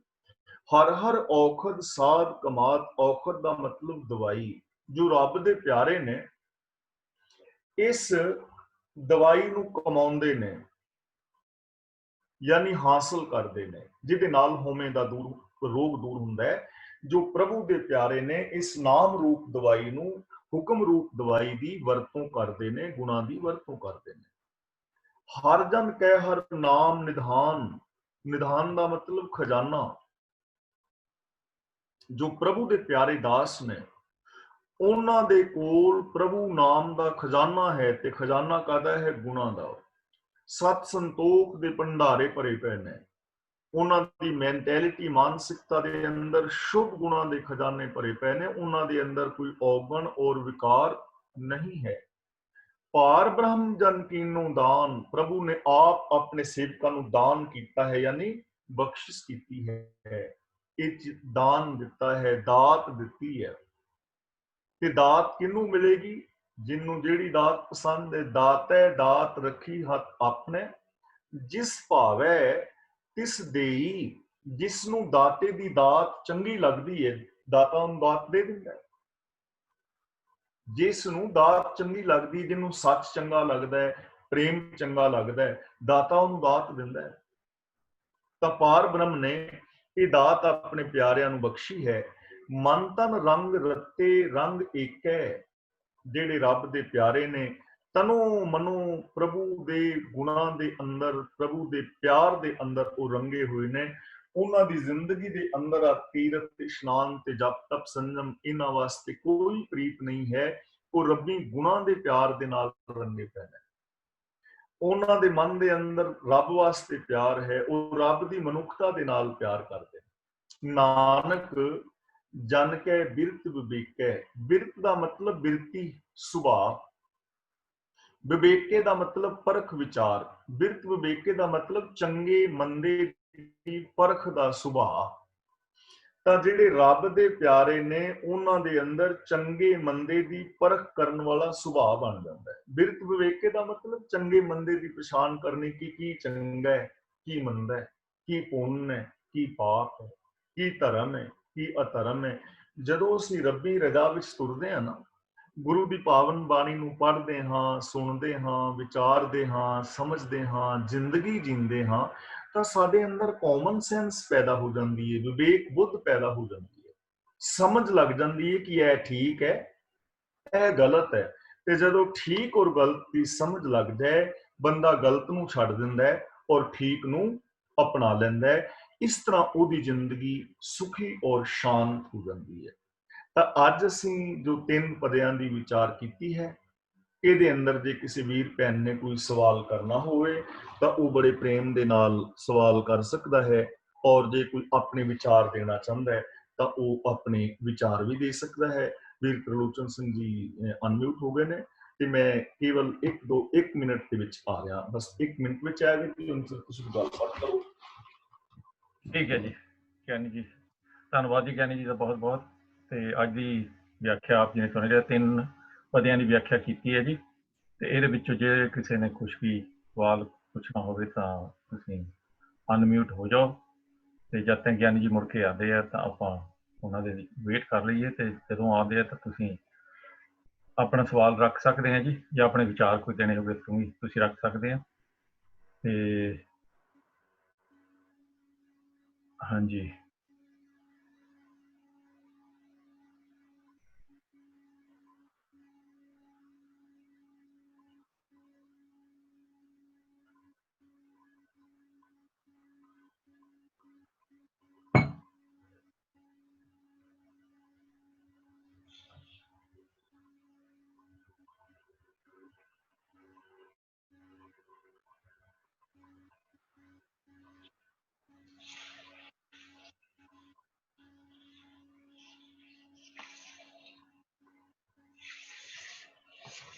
ਸੁਰਿੰਦਰ ਕੌਰ ਜੀ, ਤੁਸੀਂ ਕੱਲ ਸਵਾਲ ਇੱਕ ਪੁੱਛਿਆ ਸੀਗਾ, ਉਹ ਗਿਆਨੀ ਜੀ ਨੂੰ ਪੁੱਛ ਲੈਣੇ, ਜੇ ਤੁਸੀਂ ਪੁੱਛਣਾ ਹੋਇਆ ਤਾਂ ਮੁੜ ਕੇ ਅੱਜ ਪੁੱਛ ਲਿਓ, ਤੁਹਾਡੀ ਮਰਜ਼ੀ ਹੈ।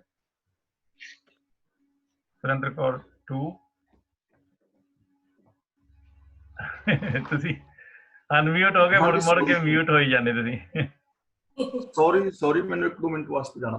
ਕੋਈ ਗੱਲ ਨਹੀਂ ਜੀ, ਕੋਈ ਨਹੀਂ, ਨੋ ਪ੍ਰੋਬਲਮ। ਹਾਂਜੀ ਵੀਰ ਜੀ, ਕਿਸੇ ਵੀ ਭੈਣ ਦਾ ਕੋਈ ਸਵਾਲ ਹੈ ਤਾਂ ਆਪ ਕਰ ਸਕਦੇ ਹੋ। ਹਾਂਜੀ ਕਰੋ ਤੁਸੀਂ ਸੁਰਿੰਦਰ ਕੌਰ ਜੀ। ਹਾਂਜੀ, ਉਹ ਅੱਜ ਬਾਰੇ ਜਾਂ ਪਹਿਲਾਂ ਕੱਲ ਵਾਲਾ? ਦੇਖ ਲਓ ਜਿੱਦਾਂ ਵੀ ਤੁਸੀਂ ਕਰਨਾ, ਕੋਈ ਵੀ ਪੁੱਛ ਲਓ। ਅੱਜ ਦੀ ਬਾਣੀ ਵਿੱਚੋਂ ਜਿੱਦਾਂ ਗਿਆਨੀ ਵੀਰ ਜੀ ਨੇ ਸਮਝਾਇਆ ਕਿ ਪਰਿਵਾਰਿਕ ਸੰਬੰਧਾਂ ਦੇ ਵਿੱਚ ਵੀ ਮਾਇਆ ਆ ਜਾਂਦੀ ਹੈ, ਜਿੱਦਾਂ ਸੱਸ ਨੂੰ ਪਿਓ ਪੁੱਤ ਭੈਣ ਭਰਾਵਾਂ ਦੇ ਵਿੱਚ, ਜਾਂ ਹੋਰ, ਜਾਂ ਆਮ ਵੀ ਕਈਆਂ ਨਾਲ ਗੱਲਬਾਤ ਕਰਨ ਤੋਂ ਪਤਾ ਲੱਗਦਾ ਹੈ ਕਿ ਉਹ ਕਹਿਣਗੇ ਸਾਡੇ ਤਾਂ ਬਹੁਤ ਅੱਛੇ ਆ, ਪਰ ਉਹ ਇੰਨੇ ਅੱਛੇ ਹੁੰਦੇ ਨਹੀਂ। ਆਪਣੀ ਜਿਹੜਾ ਕਲਚਰ ਆ ਉਹਦੇ ਵਿੱਚ ਹੁੰਦਾ ਕਿ ਲੁਕੋ ਰੱਖਣਾ, ਹਨਾ। ਤੇ ਇਹ ਮੈਨੂੰ ਪਤਾ ਨਹੀਂ ਲੱਗਦਾ ਕਿ ਅੱਛੀ ਗੱਲ ਹੈ ਜਾਂ ਨਹੀਂ ਅੱਛੀ, ਕਿ ਸਾਰਿਆਂ ਨੂੰ ਮਤਲਬ ਦੱਸੇ ਤਾਂ ਤੁਹਾਨੂੰ ਪਤਾ ਲੱਗਦਾ ਹੈ। ਉਹ ਸੋਚਦੇ ਆ ਕਿ ਸਾਡੀ ਬਦਨਾਮੀ ਹੋਏਗੀ, ਜਾਂ ਲੋਕੀ ਕੀ ਕਹਿਣਗੇ ਕਿ ਜੇ ਅਸੀਂ ਕਹਿਤਾ ਕਿ ਸਾਡੇ ਬੱਚੇ ਨਹੀਂ ਅੱਛੇ, ਜਾਂ ਸਾਡੇ ਨੂੰਹ ਪੁੱਤ ਨਹੀਂ ਅੱਛੇ, ਜਾਂ ਸਾਡੇ ਸੱਸ ਸਹੁਰਾ ਨਹੀਂ ਅੱਛੇ। ਤੇ ਉਹ ਲੁਕੋ ਦੇ ਵਿੱਚ ਤੁਹਾਨੂੰ ਪਤਾ ਭਾਵੇਂ ਹੁੰਦਾ ਵੀ ਹੈ, ਪਰ ਉਹ ਫਿਰ ਵੀ ਮਹਿਸੂਸ ਕਰਦੇ ਆ ਕਿ ਅਸੀਂ ਇਹੀ ਗੱਲ ਬਿਹਤਰ ਹੈ ਕਿ ਅਸੀਂ ਲੁਕੋ ਰੱਖੀਏ, ਤੇ ਉਹਦੇ ਵਿੱਚ ਗੱਲ ਸਗੋਂ ਜ਼ਿਆਦਾ ਵਿਗੜ ਜਾਂਦੀ ਹੈ। ਫਿਰ ਇਹਦੇ ਬਾਰੇ ਕੀ ਵਿਚਾਰ ਹੈ ਸਾਰਿਆਂ ਦਾ? ਮਤਲਬ ਕਿ ਤੁਹਾਨੂੰ ਓਪਨ ਦੇ ਵਿੱਚ ਲਿਆਉਣਾ ਚਾਹੀਦਾ, ਸੱਚਾਈ ਨੂੰ ਅੱਗੇ ਲਿਆਉਣਾ ਚਾਹੀਦਾ ਮੇਰੇ ਖਿਆਲ ਮੁਤਾਬਕ, ਕਿ ਜੇ ਨਹੀਂ ਵੀ ਅੱਛੇ ਤਾਂ ਬਾਕੀ ਵੀ ਆਪਣੇ ਮੈਂਟੈਲਿਟੀ ਏਦਾਂ ਦੀ ਨਾ ਬਣਾਓ ਕਿ ਹਾਏ ਸਾਡੇ ਬੱਚੇ ਤਾਂ ਕੁਝ ਨਹੀਂ ਕਰ ਰਹੇ, ਉਹਨਾਂ ਦੇ ਤਾਂ ਇੰਨੇ ਅੱਛੇ ਆ, ਜਾਂ ਫਾਲਸ ਇੰਪ੍ਰੈਸ਼ਨਸ ਆਪਾਂ ਬਣਾ ਲੈਂਦੇ ਆ ਫਿਰ। ਬਿਲਕੁਲ ਸਹੀ ਗੱਲ ਹੈ ਜੀ। ਮੋਹਨ ਸਿੰਘ ਜੀ, ਤੁਸੀਂ ਕੋਈ ਇਹਦੇ ਬਾਰੇ ਕਮੈਂਟ ਦੇਣੇ ਤਾਂ ਦੇ ਦਿਓ। ਮੈਂ ਨਾ ਥੋੜਾ ਜਿਹਾ ਆਵਾਜ਼ ਦੀ ਡਿਸਟਰਬੈਂਸ ਆ ਰਹੀ ਸੀ, ਮੈਨੂੰ ਥੋੜਾ ਐਕਸਪਲੇਨ ਕਰਕੇ ਦੱਸੋ ਕਿ ਭੈਣ ਨੇ ਕੀ ਸਵਾਲ ਕੀਤਾ, ਮੇਰੀ ਸਮਝ ਵਿੱਚ ਨਹੀਂ ਆ ਪਾਇਆ, ਤੁਸੀਂ ਦੱਸੋ।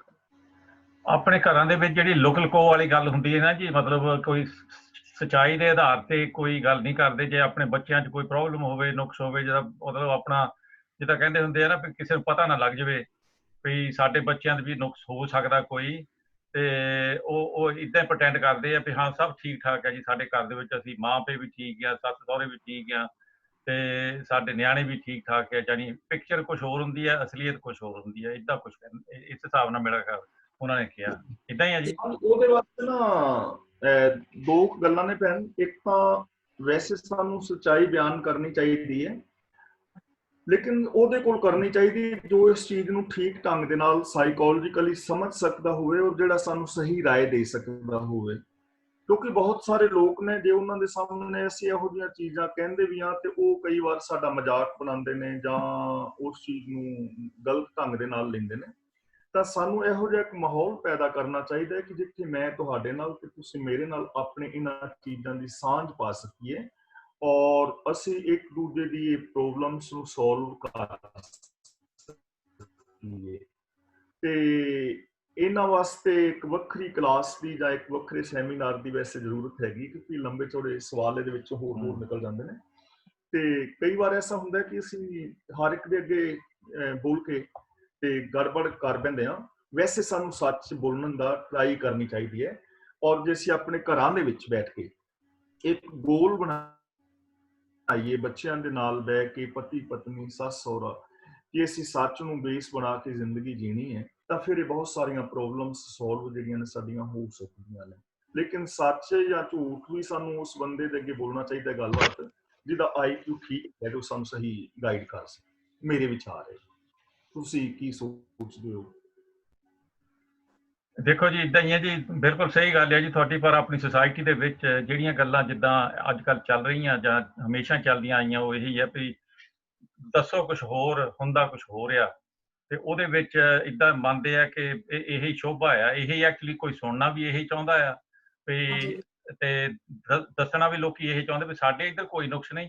ਜੇ ਤੁਸੀਂ ਦੱਸਦੇ ਵੀ ਆ ਉਹਨਾਂ ਨੂੰ, ਤੇ ਉਹ ਜਿੱਦਾਂ ਉਹ ਤੁਹਾਡੀ ਇੱਕ ਤਰ੍ਹਾਂ ਦੀ ਮਜ਼ਾਕ ਉਡਾਉਣ ਵਾਲੀ ਵੀ ਸਥਿਤੀ ਹੋ ਸਕਦੀ ਹੈ। ਮੂਹਰੇ ਅੰਡਰਸਟੈਂਡ ਕਰਨ ਵਾਲਾ ਹੋਵੇ ਤਾਂ ਤੁਹਾਨੂੰ ਕੋਈ ਉਹਦਾ ਸਹੀ ਰਿਸਪੌਂਸ ਦੇ ਸਕਦਾ ਹੈ। ਪਰ ਮੈਜੋਰਿਟੀ ਜਿਹੜੀ ਹੈਗੀ ਆ ਉਹ ਇੱਦਾਂ ਕਰਨ ਵਾਲੀ ਨਹੀਂ ਹੈਗੀ, ਤੇ ਉਹ ਤੁਹਾਡਾ ਇੱਕ ਤਰ੍ਹਾਂ ਦਾ ਮਜ਼ਾਕ ਹੀ ਉਡਾਉਂਦੀ ਹੈ। ਇਸੇ ਕਰਕੇ ਅਸੀਂ ਜਿਹੜੀ ਪ੍ਰਟੈਂਡ ਜਿਹੀ ਲਾਈਫ ਹੈ ਨਾ, ਉਹੋ ਜੀਂਦੇ ਆ, ਤੇ ਸਚਾਈ ਦੇ ਵਿੱਚ, ਨਾ ਘਰ ਦੇ ਵਿੱਚ ਤਾਂ ਨਾ ਬਾਹਰ ਦੇ ਵਿੱਚ, ਕਿਉਂਕਿ ਉਹ ਜਿੱਦਾਂ ਮਹਾਰਾਜ ਨੇ ਵੀ ਕਿਹਾ ਨਾ ਵੀ ਮੈਂ ਸੱਚ ਤਾਂ ਕਾ। ਦੇਖੀ ਭਾਈ ਸਾਹਿਬ, ਮੈਂ ਨਾ ਇੱਥੇ ਇੱਕ ਮੇਰੇ ਫਰੈਂਡ ਨੇ, ਉਹਨਾਂ ਨਾਲ ਇੱਕ ਵਾਰੀ ਗੱਲਬਾਤ ਕਰ ਰਿਹਾ ਸੀ, ਤੇ ਕਾਉਂਸਲਿੰਗ ਵਗੈਰਾ ਕਰਦੇ ਨੇ, ਤੇ ਮੈਂ ਉਹਨਾਂ ਨੂੰ ਕਿਹਾ, ਮੈਂ ਕਿਹਾ ਵੀ ਤੁਸੀਂ ਆਪਣਾ ਕੰਮ ਕਿਉਂ ਨਹੀਂ ਸ਼ੁਰੂ ਕਰ ਰਹੇ? ਤੇ ਉਹਨੇ ਮੈਨੂੰ ਜਿਹੜੀ ਗੱਲ ਦੱਸੀ, ਉਹ ਕਹਿਣ ਲੱਗੇ ਵੀ ਇਹਦੀ ਨਾ ਇੰਸ਼ੋਰੈਂਸ ਨਹੀਂ ਮੇਰੇ ਕੋਲ ਹੈ। ਤੇ ਮੈਂ ਕਿਹਾ ਇੰਸ਼ੋਰੈਂਸ ਕਰਾ ਲਿਆ। ਉਹ ਕਹਿਣ ਲੱਗਾ ਵੀ ਇਹਦੀ ਇੰਸ਼ੋਰੈਂਸ ਨਾ ਕਾਉਂਸਲਿੰਗ ਕਰਨ ਦੀ ਸਭ ਤੋਂ ਮਹਿੰਗੀ ਹੈ, ਤੇ ਉਹਦੇ ਵਾਸਤੇ ਇੱਕ ਨਾ ਵੱਖਰਾ ਕੋਰਸ ਕਰਨਾ ਪੈਣਾ। ਉਹਨਾਂ ਜਿਵੇਂ ਮੈਨੂੰ ਦੱਸਿਆ, ਮੇਰੀ ਜਿੰਨਾ ਕੁ ਸਮਝ ਗਿਆ ਮੈਂ ਉਨੀ ਗੱਲ ਕਰਨਾ, ਪਰ ਉਹ ਜਿਹੜੀ ਮੇਰਾ ਭਾਵ ਹੈ ਉਹਨੂੰ ਤੁਸੀਂ ਸਮਝ ਜਾਓਗੇ ਸਾਰੇ। ਉਹ ਕਹਿਣ ਲੱਗਾ ਵੀ ਇਹ ਔਖਾ ਕੰਮ ਹੈ ਕਿ ਇੰਸ਼ੋਰੈਂਸ ਕੰਪਨੀਆਂ ਜਿਹੜੀਆਂ ਨੇ ਸੀ ਦੀ ਇੰਸ਼ੋਰੈਂਸ ਕਰਦੇ ਨਹੀਂ ਛੇਤੀ। ਉਹਦਾ ਰੀਜ਼ਨ ਇਹ ਹੈਗਾ ਕਿ ਮੇਰੇ ਕੋਲ ਇੱਕ ਕੋਰਸ ਮੇਰੇ ਕੋਲ ਚਾਹੀਦਾ ਹੈ ਕਾਉਂਸਲਿੰਗ ਕਰਨ ਦਾ। ਕਿ ਮੰਨ ਲਓ ਤੁਸੀਂ ਹੋ ਤੇ ਤੁਹਾਡੇ ਪਰਿਵਾਰ ਵਿੱਚ ਕੋਈ ਪ੍ਰੋਬਲਮ ਹੈ, ਤੇ ਮੈਂ ਤੁਹਾਨੂੰ ਕੋਈ ਰਾਏ ਦੇ ਦਿੱਤੀ, ਤੇ ਤੁਸੀਂ ਉਸ ਰਾਏ ਨੂੰ ਅਪਣਾ ਲਿਆ, ਤੇ ਉਹ ਮੇਰੀ ਸਲਾਹ ਦੇਣ ਕਰਕੇ ਤੁਹਾਡੇ ਘਰ ਦੇ ਵਿੱਚ ਕਲੇਸ਼ ਪੈ ਗਿਆ, ਤੇ ਤੁਹਾਡਾ ਪਰਿਵਾਰ ਟੁੱਟ ਗਿਆ ਜਾਂ ਬਹੁਤ ਵੱਡਾ ਨੁਕਸਾਨ ਹੋ ਗਿਆ, ਤਾਂ ਉਹ ਮੇਰੇ ਤੇ ਕੇਸ ਕਰ ਸਕਦੇ ਨੇ ਕਿ ਇਹਦੀ ਸਲਾਹ ਦੇ ਨਾਲ ਸਾਡਾ ਇਹ ਘਰ ਬਰਬਾਦ ਹੋ ਗਿਆ, ਜਾਂ ਕਿਸੇ ਨੇ ਸੁਸਾਈਡ ਕਰ ਲਈ, ਜਾਂ ਕਿਸੇ ਨੇ ਕੁਝ ਵੀ ਕਰ ਲਿਆ। ਤਾਂ ਇਹਦਾ ਮਤਲਬ ਕਿ ਜਿਹੜੀ ਕਿਸੇ ਨੂੰ ਸਲਾਹ ਦੇਣੀ ਹੈ, ਉਹ ਬਹੁਤ ਵੱਡੀ ਜ਼ਿੰਮੇਵਾਰੀ ਦਾ ਕੰਮ ਹੈ, ਛੋਟਾ ਕੰਮ ਨਹੀਂ ਹੈ। ਔਰ ਸਲਾਹ ਲੈਣੀ ਵੀ ਆਮ ਬੰਦੇ ਤੋਂ ਜਿਹੜੀ ਉਹ ਵੀ ਨਹੀਂ ਲੈਣੀ ਚਾਹੀਦੀ, ਕਿਉਂਕਿ ਉਹਨੂੰ ਪਤਾ ਨਹੀਂ ਹੈ। ਤਾਂ ਇਸ ਕਰਕੇ ਕਿਸੇ ਨੂੰ ਸਲਾਹ ਦੇਣੀ ਜਾਂ ਲੈਣੀ, ਜਾਂ ਕਿਸੇ ਦੇ ਅੱਗੇ ਜਿਹੜੀ ਗੱਲਬਾਤ ਕਰਨੀ ਹੈ, ਸਾਨੂੰ ਇਹਨਾਂ ਚੀਜ਼ਾਂ ਬਾਰੇ ਥੋੜੀ ਜਿਹੀ ਸਮਝ ਹੋਣੀ ਚਾਹੀਦੀ ਹੈ, ਤੇ ਉਸ ਹਿਸਾਬ ਦੇ ਨਾਲ ਸਾਨੂੰ ਜਿਹੜੀ ਗੱਲ ਹੈ ਉਹ ਕਰਨੀ ਚਾਹੀਦੀ ਹੈ। ਕਈ ਵਾਰੀ ਅਸੀਂ ਕਿਸੇ ਅਣਜਾਣ ਬੰਦੇ ਅੱਗੇ, ਜਿਹੜਾ ਕਿ ਸਾਈਕੋਲੋਜੀ ਬਾਰੇ ਨਹੀਂ ਸਮਝਦਾ, ਉਹਦੇ ਕੋਲ ਗੱਲ ਕਰ ਬੈਠਦੇ ਆ, ਤੇ ਉਹ ਸਾਨੂੰ ਕੋਈ ਸਲਾਹ ਦੇ ਦਿੰਦਾ ਹੈ, ਤੇ ਅਸੀਂ ਉਹਦੀ ਸਲਾਹ ਤੇ ਕੰਮ ਕਰਦੇ ਹਾਂ, ਤੇ ਸਾਡਾ ਕੁਝ ਨੁਕਸਾਨ ਹੋਰ ਵੱਧ ਹੋ ਸਕਦਾ ਹੈ। ਇਸ ਲਈ ਜਿਹੜੀ ਇਹੋ ਜਿਹੀ ਕੋਈ ਸਲਾਹ ਮਸ਼ਵਰਾ ਜਾਂ ਗੱਲਬਾਤ ਕਰਨੀ ਹੈ, ਜੋ ਮੈਂ ਸਮਝਦਾ ਜਿਹੜੇ ਸਪੈਸ਼ਲਿਸਟ ਲੋਕ ਨੇ ਉਹਨਾਂ ਦੇ ਨਾਲ ਹੀ ਕੀਤੀ ਜਾਵੇ ਤਾਂ ਜ਼ਿਆਦਾ ਬਿਹਤਰ ਹੈ। ਹਾਂਜੀ, ਸਾਡੇ ਠੀਕ ਹੈ ਜੀ। ਸਮਾਜ ਦੇ ਅੰਦਰ ਬਿਲਕੁਲ ਬਿਲਕੁਲ ਸਹੀ ਗੱਲ ਹੈ ਜੀ। ਪਰ ਆਪਣੇ ਸਮਾਜ ਦੀ ਤੁਸੀਂ ਜਿੱਦਾਂ ਗੱਲ ਕਰਦੇ ਸੀਗੇ, ਆਪਣੇ ਸਮਾਜ ਦੇ ਵਿੱਚ ਜਿਹੜੀਆਂ ਰੀਤੀ ਰਿਵਾਜਾਂ ਜਿਹੜੇ ਬਣੇ ਆ, ਉਹਦੇ ਮੁਤਾਬਕ ਤਾਂ ਇਦਾਂ ਹੀ ਹੈ ਜੀ। ਲੋਕੀ ਇਸ ਤਰ੍ਹਾਂ ਜਿੱਦਾਂ ਪ੍ਰਟੈਂਡ ਲਾਈਫ ਜਿੱਦਾਂ ਕਰਦੇ ਆ ਕਿ ਸਭ ਠੀਕ ਹੈ ਜੀ, ਸਭ ਠੀਕ ਹੈ, ਭਾਵੇਂ ਅੰਦਰੋਂ ਠੀਕ ਹੋਵੇ ਚਾਹੇ ਨਾ ਹੋਵੇ। ਮੇਨ ਚੀਜ਼ ਤਾਂ ਇਹ ਹੈ ਜੀ। ਤੇ ਜੇ ਤੁਸੀਂ ਸੱਚ ਬੋਲ ਕੇ, ਹਾਂਜੀ, ਕਈ ਵਾਰੀ ਉਹ ਚੀਜ਼ਾਂ ਨਾ ਨੁਕਸਾਨ ਕਰਦੀਆਂ ਨੇ। ਜਿਵੇਂ ਭੈਣ ਕਹਿ ਰਹੇ ਸੀ, ਹੁਣ ਕਈ ਵਾਰ ਐਸਾ ਹੁੰਦਾ ਕਿ ਮੰਨ ਲਓ ਮੇਰਾ ਬੱਚਾ ਹੀ ਹੈ, ਤੇ ਮੇਰਾ ਬੱਚਾ ਮੰਨ ਲਓ ਡਰੱਗ ਵਰਤੋਂ ਕਰਦਾ, ਕੋਈ ਨਸ਼ਾ ਕਰਦਾ, ਸ਼ਰਾਬ ਦਾ ਜਾਂ ਅਫੀਮ ਦਾ, ਤੇ ਮੈਂ ਉਹਦਾ ਛੁਪਾ ਰੱਖਣਾ ਵਾ, ਤੇ ਕਿਸੇ ਦਾ ਬੇਟੀ ਦਾ ਰਿਸ਼ਤਾ ਲੈ ਲੈਣਾ ਵਾ, ਤਾਂ ਉਸ ਬੇਟੀ ਦੀ ਜ਼ਿੰਦਗੀ ਤਬਾਹ ਹੋਏਗੀ। ਤਾਂ ਅਸਲੀਅਤ ਤਾਂ ਇਹ ਕਿ ਮੈਨੂੰ ਇਹ ਕੰਮ ਨਹੀਂ ਕਰਨਾ ਚਾਹੀਦਾ, ਜੋ ਭੈਣ ਜੀ ਵੀ ਕਹਿਣਾ ਚਾਹੁੰਦੇ ਨੇ ਮੇਰੇ ਖਿਆਲ ਦੇ ਵਿੱਚ, ਕਿ ਮੈਨੂੰ ਦੱਸ ਦੇਣਾ ਚਾਹੀਦਾ ਵੀ ਮੇਰਾ ਬੱਚਾ ਸ਼ਰਾਬ ਵਗੈਰਾ ਪੀਂਦਾ, ਡਰੱਗੀ ਵੀ ਆਪਣੀ ਕੁੜੀ ਬਚਾ ਸਕਦੇ ਤਾਂ ਬਚਾ ਲਓ, ਅੱਗੋਂ ਤੁਹਾਡੀ ਮਰਜ਼ੀ। ਪਰ ਐਸਾ ਕੋਈ ਕਰਦਾ ਨਹੀਂ। ਹਾਂਜੀ, ਐਸਾ ਹੁੰਦਾ ਨਹੀਂ। ਜਾਂ ਫਿਰ ਇਹ ਹੈ ਕਿ ਸਪੈਸ਼ਲੀ ਇਸ ਕੰਟਰੀ ਦੇ ਵਿੱਚ ਉਹ ਕਹਿੰਦੇ ਇੰਡੀਆ ਲੈ ਜਾਓ, ਇੰਡੀਆ ਜਾ ਕੇ ਵਿਆਹ ਕਰਿਆ, ਉੱਥੇ ਕਿਹੜਾ ਪਤਾ ਲੱਗਣਾ ਇੰਨੀ ਦੂਰ, ਕਿਸੇ ਨੂੰ ਨਹੀਂ ਪਤਾ ਵੀ ਇਹਨਾਂ ਦਾ ਪਰਿਵਾਰ ਕਿੱਦਾਂ ਸੀ ਜਾਂ ਹੋਰ। ਤੇ ਉਹ ਕੰਮ ਉਸ ਤੋਂ ਵੀ ਜ਼ਿਆਦਾ ਵਿਗੜ ਜਾਂਦਾ। ਫਿਰ ਪੇਰੈਂਟਸ ਸਗੋਂ ਇੱਕ ਦੀ ਰਿਸਪੌਂਸਿਬਿਲਿਟੀ ਦੀ ਬਜਾਏ ਸਾਰੇ ਪਰਿਵਾਰ ਦੀ ਰਿਸਪੌਂਸਿਬਿਲਿਟੀ ਉਹਨਾਂ ਦੇ ਸਿਰ ਤੇ ਪੈਂਦੀ ਆ, ਨਾਲੇ ਰੋਜ਼ ਦਾ ਕਜੀਆ ਕਲੇਸ਼।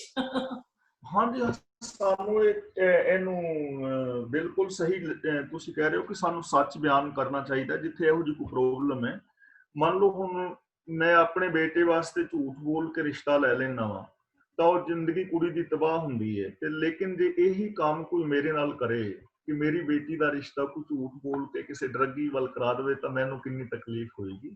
ਤਾਂ ਇਸ ਕਰਕੇ ਜਿਹੜਾ ਅੱਜ ਦਾ ਸਮਾਜ ਹੈ, ਸਾਨੂੰ ਵਿਚੋਲਿਆਂ ਨੂੰ ਵੀ ਜਾਂ ਮਾਂ-ਬਾਪ ਨੂੰ ਵੀ ਇਹਨਾਂ ਚੀਜ਼ਾਂ ਦੇ ਜਿਹੜੇ ਪਰਦੇ ਨੇ ਨਹੀਂ ਰੱਖਣੇ ਚਾਹੀਦੇ। ਸਗੋਂ ਜੇ ਕੋਈ ਐਸਾ ਬੱਚਾ ਹੈ, ਜੇ ਕੋਈ ਵਿਚਲਿਤ ਹੋਇਆ ਹੈ, ਤਾਂ ਉਹ ਕਿਸੇ ਚੰਗੇ ਸਾਈਕੋਲੋਜਿਸਟ ਦੀ ਜਾਂ ਸਾਈਕੈਟਰਿਕ ਦੀ, ਕਿਸੇ ਡਾਕਟਰ ਦੀ ਸਾਨੂੰ ਸਲਾਹ ਲੈਣੀ ਚਾਹੀਦੀ ਹੈ, ਤੇ ਉਸ ਬੱਚੇ ਨੂੰ ਪਹਿਲਾਂ ਜੀਵਨ ਦੇ ਸਹੀ ਰਾਸਤੇ ਤੇ ਲਿਆਉਣ ਦੀ ਟਰਾਈ ਕਰਨੀ ਚਾਹੀਦੀ ਹੈ। ਤੇ ਜੇ ਵਿਆਹ ਤੋਂ ਬਾਅਦ ਕੋਈ ਐਸੀ ਪ੍ਰੋਬਲਮ ਆ ਗਈ, ਤਾਂ ਵੀ ਸਾਨੂੰ ਜਿਹੜੇ ਸਪੈਸ਼ਲਿਸਟ ਲੋਕ ਨੇ, ਜਿਵੇਂ ਸਾਈਕੈਟਰਿਕ ਨੇ, ਖਾਸ ਕਰਕੇ ਨਸ਼ੇ ਛੁਡਾ ਸਕਦੇ ਨੇ ਜਾਂ ਉਹ ਕਾਉਂਸਲਿੰਗ ਕਰ ਸਕਦੇ ਨੇ, ਤਾਂ ਜਿਹੜੇ ਉਹ ਸਪੈਸ਼ਲਿਸਟ ਲੋਕ ਨੇ, ਫਿਰ ਵੀ ਸਾਨੂੰ ਉਹਨਾਂ ਦੀ ਸਲਾਹ ਲੈ ਲੈਣੀ ਚਾਹੀਦੀ ਹੈ, ਜਿਹਦੇ ਨਾਲ ਸਾਡੀ ਜ਼ਿੰਦਗੀ ਥੋੜੀ ਬਚ ਸਕਦੀ ਹੈ।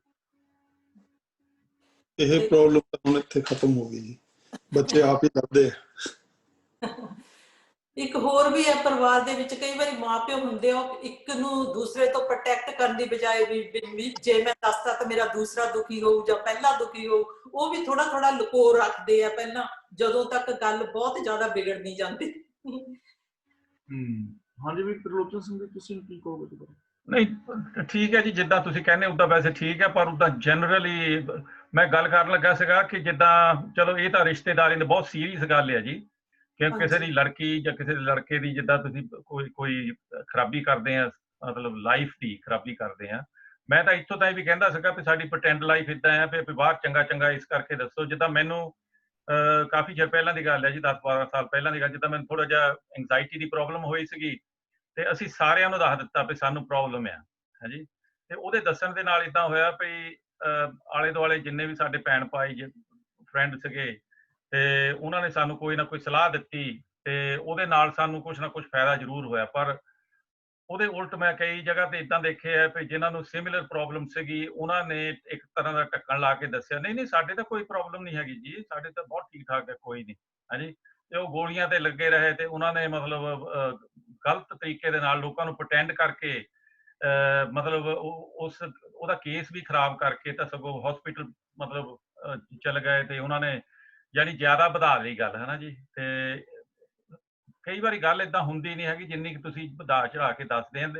ਜੇ ਹੁਣ ਤੁਹਾਨੂੰ ਫਰਜ਼ ਕੀਤਾ ਕੋਈ ਬਿਮਾਰੀ ਲੱਗ ਗਈ ਹੈ, ਇਹ ਤੁਹਾਡਾ ਕਸੂਰ ਥੋੜਾ, ਹੁਣ ਫਰਜ਼ ਕੀਤਾ ਮੈਨੂੰ ਕੈਂਸਰ ਹੋ ਜਾਵੇ, ਫਰਜ਼ ਕਰੋ ਹੁਣ ਕੈਂਸਰ ਦਾ ਨਾਂ ਸੁਣ ਕੇ ਤੁਹਾਨੂੰ ਲੱਗਦਾ ਹੈ ਪਤਾ ਨਹੀਂ ਮੈਨੂੰ ਕੋਈ ਪਤਾ ਨਹੀਂ ਐਡੀ ਡਿਜ਼ੀਜ਼ ਹੈ ਜਿਹੜੀ ਸਪਰੈਡੇਬਲ ਆ, ਕਿਸੇ ਨੂੰ ਹੋ ਜਾਊਗੀ ਮੇਰੇ ਕੋਲੋਂ ਜਾਂ ਕਿੱਦਾਂ।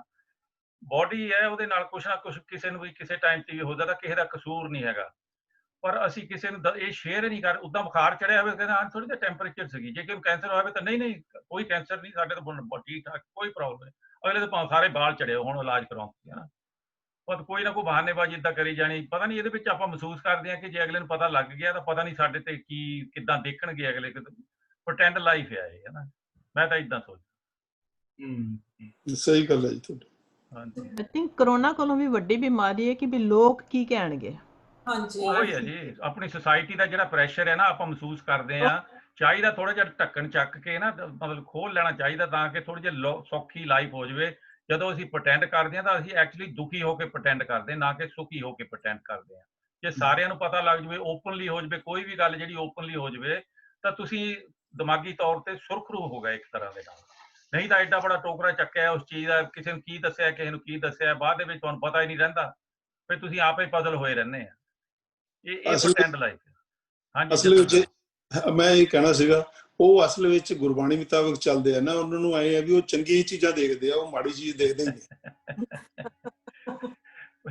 ਗੁਰਬਾਣੀ ਮੁਤਾਬਕ ਗੁਰਬਾਣੀ ਤਾਂ ਨਹੀਂ ਕਹਿੰਦੀ ਪ੍ਰਟੈਂਡ ਕਰਨ ਨੂੰ। ਹਾਂਜੀ ਹਾਂਜੀ ਗਿਆਨੀ ਜੀ, ਸੌਰੀ। ਸਾਨੂੰ ਜਿਹੜੀਆਂ ਚੀਜ਼ਾਂ ਨੇ ਨਾ, ਕਈ ਵਾਰ ਐਸਾ ਹੁੰਦਾ ਕਿ ਸਪੋਜ਼ ਕਿ ਮੇਰੇ ਬੇਟੇ ਦੀ ਕੋਈ ਗਲਤੀ ਹੈ ਤੇ ਆਮ ਲੋਕ ਜਾਂ ਮੈਂ ਵੀ ਕਹਾਂਗਾ ਕਿ ਮੈਂ ਤੇ ਮੂੰਹ ਵਿਖਾਣ ਜੋਗਾ ਨਹੀਂ ਰਿਹਾ, ਯਾਰ ਮੋਹਰ ਸਿੰਘ ਮੂੰਹ ਵਿਖਾਣ ਜੋਗਾ ਨਹੀਂ ਰਿਹਾ, ਵੀ ਮੋਹਰ ਸਿੰਘ ਤਾਂ ਠੀਕ ਹੈਗਾ, ਗਲਤੀ ਤਾਂ ਬੇਟੇ ਦੀ ਹੈ।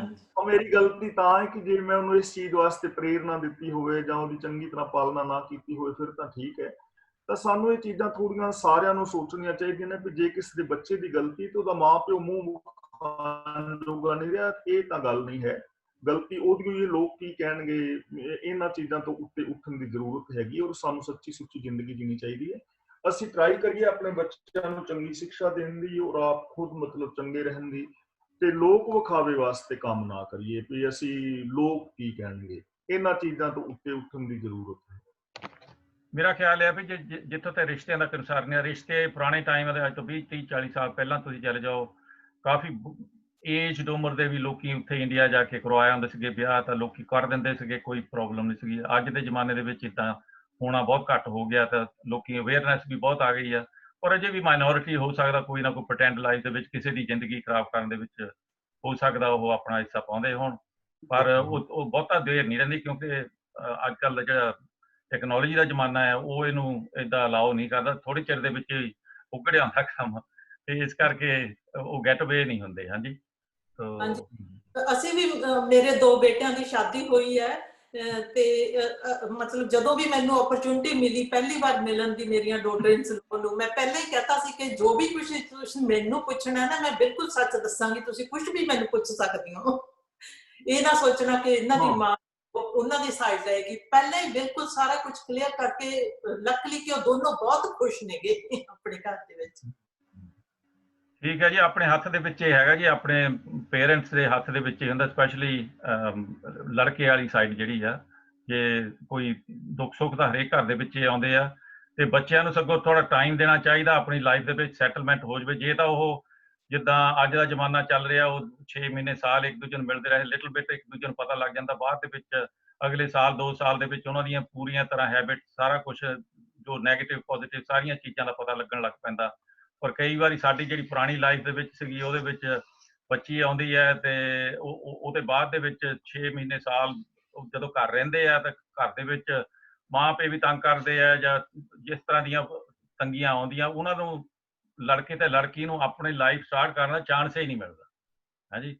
ਤੇ ਫਿਰ ਉਹ 2-4 ਸਾਲ ਦੇ ਵਿੱਚ ਦੁਖੀ ਹੋ ਕੇ ਉਹਨਾਂ ਨੂੰ ਵੀ ਜਾਣਾ ਪੈਂਦਾ, ਤਾਂ ਘਰ ਵਾਲੇ ਵੀ ਕਹਿੰਦੇ ਇਹ ਕੀ ਲੈ ਗਿਆ, ਕੁੜੀ ਨੂੰ ਜਿਆਦਾ ਨੁਕਸ ਕੱਢਦੇ ਹੁੰਦੇ, ਫਿਰ ਲੈ ਗਈ ਸਾਡੇ ਮੁੰਡੇ ਨੂੰ ਪੱਟ ਕੇ ਲੈ ਗਈ, ਕਿੱਦਾਂ ਏਦਾਂ ਦੀਆਂ 100 ਤਰ੍ਹਾਂ ਦੇ ਬਹੁਤ ਮੇਰਾ ਖਿਆਲ ਪੰਗੇ ਆ ਇਸ ਤਰ੍ਹਾਂ ਦੇ। ਸਾਨੂੰ ਥੋੜਾ ਜਿਹਾ ਰੀਅਲਾਈਜ਼ ਕਰਨੇ ਚਾਹੀਦੇ ਆ, ਜਿਹੜੀ ਰਿਐਲਿਟੀ ਆ ਉਹਦੇ ਨਾਲ ਸਹਿਮਤ ਹੋ ਕੇ ਜਿੱਦਾਂ ਬਣਦੀ ਗੱਲ ਉਦਾਂ ਹੀ ਕਰਨੀ ਚਾਹੀਦੀ, ਕਿਉਂਕਿ ਅਸੀਂ ਵੀ ਉਹਨਾਂ ਟਾਈਮਾਂ ਦੇ ਵਿੱਚੋਂ ਨਿਕਲ ਕੇ ਆਏ ਹਾਂ। ਅਸੀਂ ਵੀ ਕਿਸੇ ਟਾਈਮ ਤੇ ਉਹ 16, 20, 40, 25 ਸਾਲ ਦੀ ਉਮਰ ਦੇ ਵਿੱਚ ਕਿਸੇ ਲੜਕੀ ਨਾਲ ਜਾਂ ਲੜਕੇ ਨਾਲ ਵਿਆਹ ਕਰਾਇਆ ਸੀਗਾ, ਤਾਂ ਸਾਡੀਆਂ ਵੀ ਕੋਈ ਖਾਹਿਸ਼ਾਂ ਸੀਗੀਆਂ, ਉਹ ਅਸੀਂ ਜੇ ਹੁਣ ਰੱਖੀਏ ਮੂਹਰੇ ਤੇ ਸਾਡੇ ਵੀ ਗਾਹਾਂ ਨਿਆਣੇ, ਉਹਨਾਂ ਨੂੰ ਵੀ ਥੋੜਾ ਜਿਹਾ ਚਾਂਸ ਦਈਏ। ਪਰ ਨਹੀਂ, ਆਪਾਂ ਵੀ ਉਹੀ ਸੇਮ ਚੀਜ਼ ਜਿੱਦਾਂ ਸਾਡੇ ਨਾਲ ਹੋਈ ਸੀ, ਅਸੀਂ ਵੀ ਉਹੀ ਕੁਛ ਕਰੀ ਜਾਂਦੇ ਆ। ਉਹ ਸਾਸ ਵੀ ਕभी ਬਹੂ ਸੀ ਵਾਲਾ ਕੰਮ ਪੇ, ਜਿਹੜੀ ਕੱਲ ਬਹੂ ਸੀਗੀ ਉਹ ਅੱਜ ਸੱਸ ਬਣੀ ਹੈ, ਉਹ ਵੀ ਉਹ ਦੁਰਵਿਹਾਰ ਉਦਾਂ ਹੀ ਕਰ ਰਹੀ ਜਾਂਦੀ ਹੈ ਨਾ, ਸੇਮ ਜਿੱਦਾਂ ਚੱਕੀ ਚੱਲੀ ਜਾਂਦੀ ਹੈ, ਉਹਦੇ ਹਿਸਾਬ ਨਾਲ ਇਹ ਸਾਰਾ ਕੁਝ ਤੁਰੀ ਜਾਂਦਾ। ਅਸੀਂ ਆਪਣੀਆਂ ਗਲਤੀਆਂ ਜਿਹੜੀਆਂ ਕਰ ਚੁੱਕੇ, ਉਹ ਗਲਤੀਆਂ ਫੇਰ ਨਾ ਦੁਹਰਾਈਏ। ਸੁਧਾਰ ਆ ਜਾਣਾ ਚਾਹੀਦਾ ਸੀਗਾ, ਪਰ ਆਉਣ ਦੀ ਬਜਾਏ ਕਈ ਵਾਰੀ ਨਹੀਂ ਆਉਂਦਾ। ਸਾਰਿਆਂ ਦੀ ਗੱਲ ਨਹੀਂ ਕਰਦੇ, ਪਰ ਮਤਲਬ ਹਾਂਜੀ। ਚਲੋ ਠੀਕ ਹੈ ਜੀ। ਸੱਚ ਦਾ ਸਾਹਮਣਾ ਕਰਨਾ ਚਾਹੀਦਾ ਹੈ, ਔਰ ਜਦੋਂ ਸਾਨੂੰ ਕਿਸੇ ਨੂੰ, ਚਾਹੇ ਬੱਚੇ ਆ ਜਾਂ ਅਸੀਂ ਵੱਡੇ ਆ, ਕੋਈ ਵੀ ਆ, ਜਦੋਂ ਸਾਨੂੰ ਕਿਸੇ ਆਪਣੀ ਗਲਤੀ ਦਾ ਅਹਿਸਾਸ ਹੋਏ ਤਾਂ ਗਲਤੀ ਛੱਡ ਦੇਣੀ ਚਾਹੀਦੀ ਔਰ ਸੱਚ ਦਾ ਸਾਹਮਣਾ ਕਰਨਾ ਚਾਹੀਦਾ ਨਾ। ਤੇ ਜੇ ਗੁਰਬਾਣੀ ਨੂੰ ਪੜ੍ਹ ਕੇ ਸਮਝ ਕੇ ਸਾਰਾ ਜੇ ਸਮਾਜ ਨੂੰ ਆਪਣੇ ਮਾਨਸਿਕਤਾ ਦਾ ਹਿੱਸਾ ਬਣਾਉਣ ਦੀ ਟਰਾਈ ਕਰੇ ਤਾਂ ਬਹੁਤ ਕੁਝ ਸਾਡੇ ਜੀਵਨ ਦਾ ਸੰਵਰ ਸਕਦਾ ਹੈ, ਔਰ ਸਮਾਜ ਜਾਂ ਸਾਡਾ ਘਰ ਪਰਿਵਾਰ ਸੋਹਣਾ ਹੋ ਸਕਦਾ ਹੈ ਜੇ ਸੱਚ ਨੂੰ ਬੇਸ ਬਣਾ ਕੇ ਜ਼ਿੰਦਗੀ ਜੀਵੀ ਜਾਵੇ। ਔਰ ਟਰਾਈ ਕਰਨੀ ਚਾਹੀਦੀ ਸਾਨੂੰ। ਇੱਦਾਂ ਦੀਆਂ ਸਾਡੀਆਂ ਸਮਾਜਿਕ ਪ੍ਰੀਤੀਆਂ ਜਿਹੜੀਆਂ ਹੈਗੀਆਂ, ਉਹਨਾਂ ਵਾਸਤੇ ਵੀ ਇੱਦਾਂ ਮੇਰਾ ਖਿਆਲ ਜਿੱਦਾਂ ਸਾਡੀ ਕਲਾਸ ਹੈਗੀ ਹੈ, ਇੱਦਾਂ ਹੀ ਭਾਵੇਂ 10, 20, 50 ਬੰਦੇ ਇੱਦਾਂ ਬੈਠ ਕੇ ਡਿਸਕਸ ਕਰੀਏ, ਉਹਦੇ ਵਿੱਚੋਂ ਜਿਹੜੀ ਕੋਈ ਗੱਲ ਬਣਦੀ ਹੋਵੇ ਉਹਨੂੰ ਆਪਣੇ ਘਰਾਂ 'ਚ ਲਾਗੂ ਕਰਨ ਦੀ ਕੋਸ਼ਿਸ਼ ਕਰੀਏ, ਤਾਂ ਕਿ ਘੱਟੋ ਘੱਟ ਆਪਣੇ ਘਰਾਂ ਦੇ ਵਿੱਚ ਸੁਧਾਰ ਆ ਜਾਵੇ। ਜੇ ਆਪਣੇ 'ਚ ਹੋਊਗਾ ਤਾਂ ਫਿਰ ਕੋਈ ਦੇਖੂਗਾ ਤਾਂ ਉਹਨਾਂ ਲਈ ਵੀ ਹੋ ਸਕਦਾ ਇੱਕ ਮੈਸੇਜ ਹੋ ਸਕਦਾ ਜੀ। ਚਲੋ ਠੀਕ ਹੈ ਜੀ, ਥੈਂਕ ਯੂ। ਤੁਹਾਡਾ ਸਾਰਿਆਂ ਦਾ ਬਹੁਤ ਬਹੁਤ, ਗਿਆਨੀ ਜੀ ਦਾ ਬਹੁਤ ਧੰਨਵਾਦ, ਤੇ ਬਾਕੀ ਸਾਰਿਆਂ ਦਾ ਹਿੱਸਾ ਲਿਆ ਤੁਸੀਂ, ਬਹੁਤ ਬਹੁਤ ਧੰਨਵਾਦ ਜੀ। ਤੇ ਆਪਾਂ ਕੱਲ ਨੂੰ ਮੁੜ ਕੇ ਆਵਾਂਗੇ ਜੀ 2 ਵਜੇ ਫਿਰ। ਤੇ ਬੁਲਾਓ ਫਤਿਹ ਜੀ। ਵਾਹਿਗੁਰੂ ਜੀ ਕਾ ਖਾਲਸਾ, ਵਾਹਿਗੁਰੂ ਜੀ ਕੀ ਵਾਹਿਗੁਰੂ ਜੀ ਕੀ ਫਤਿਹ।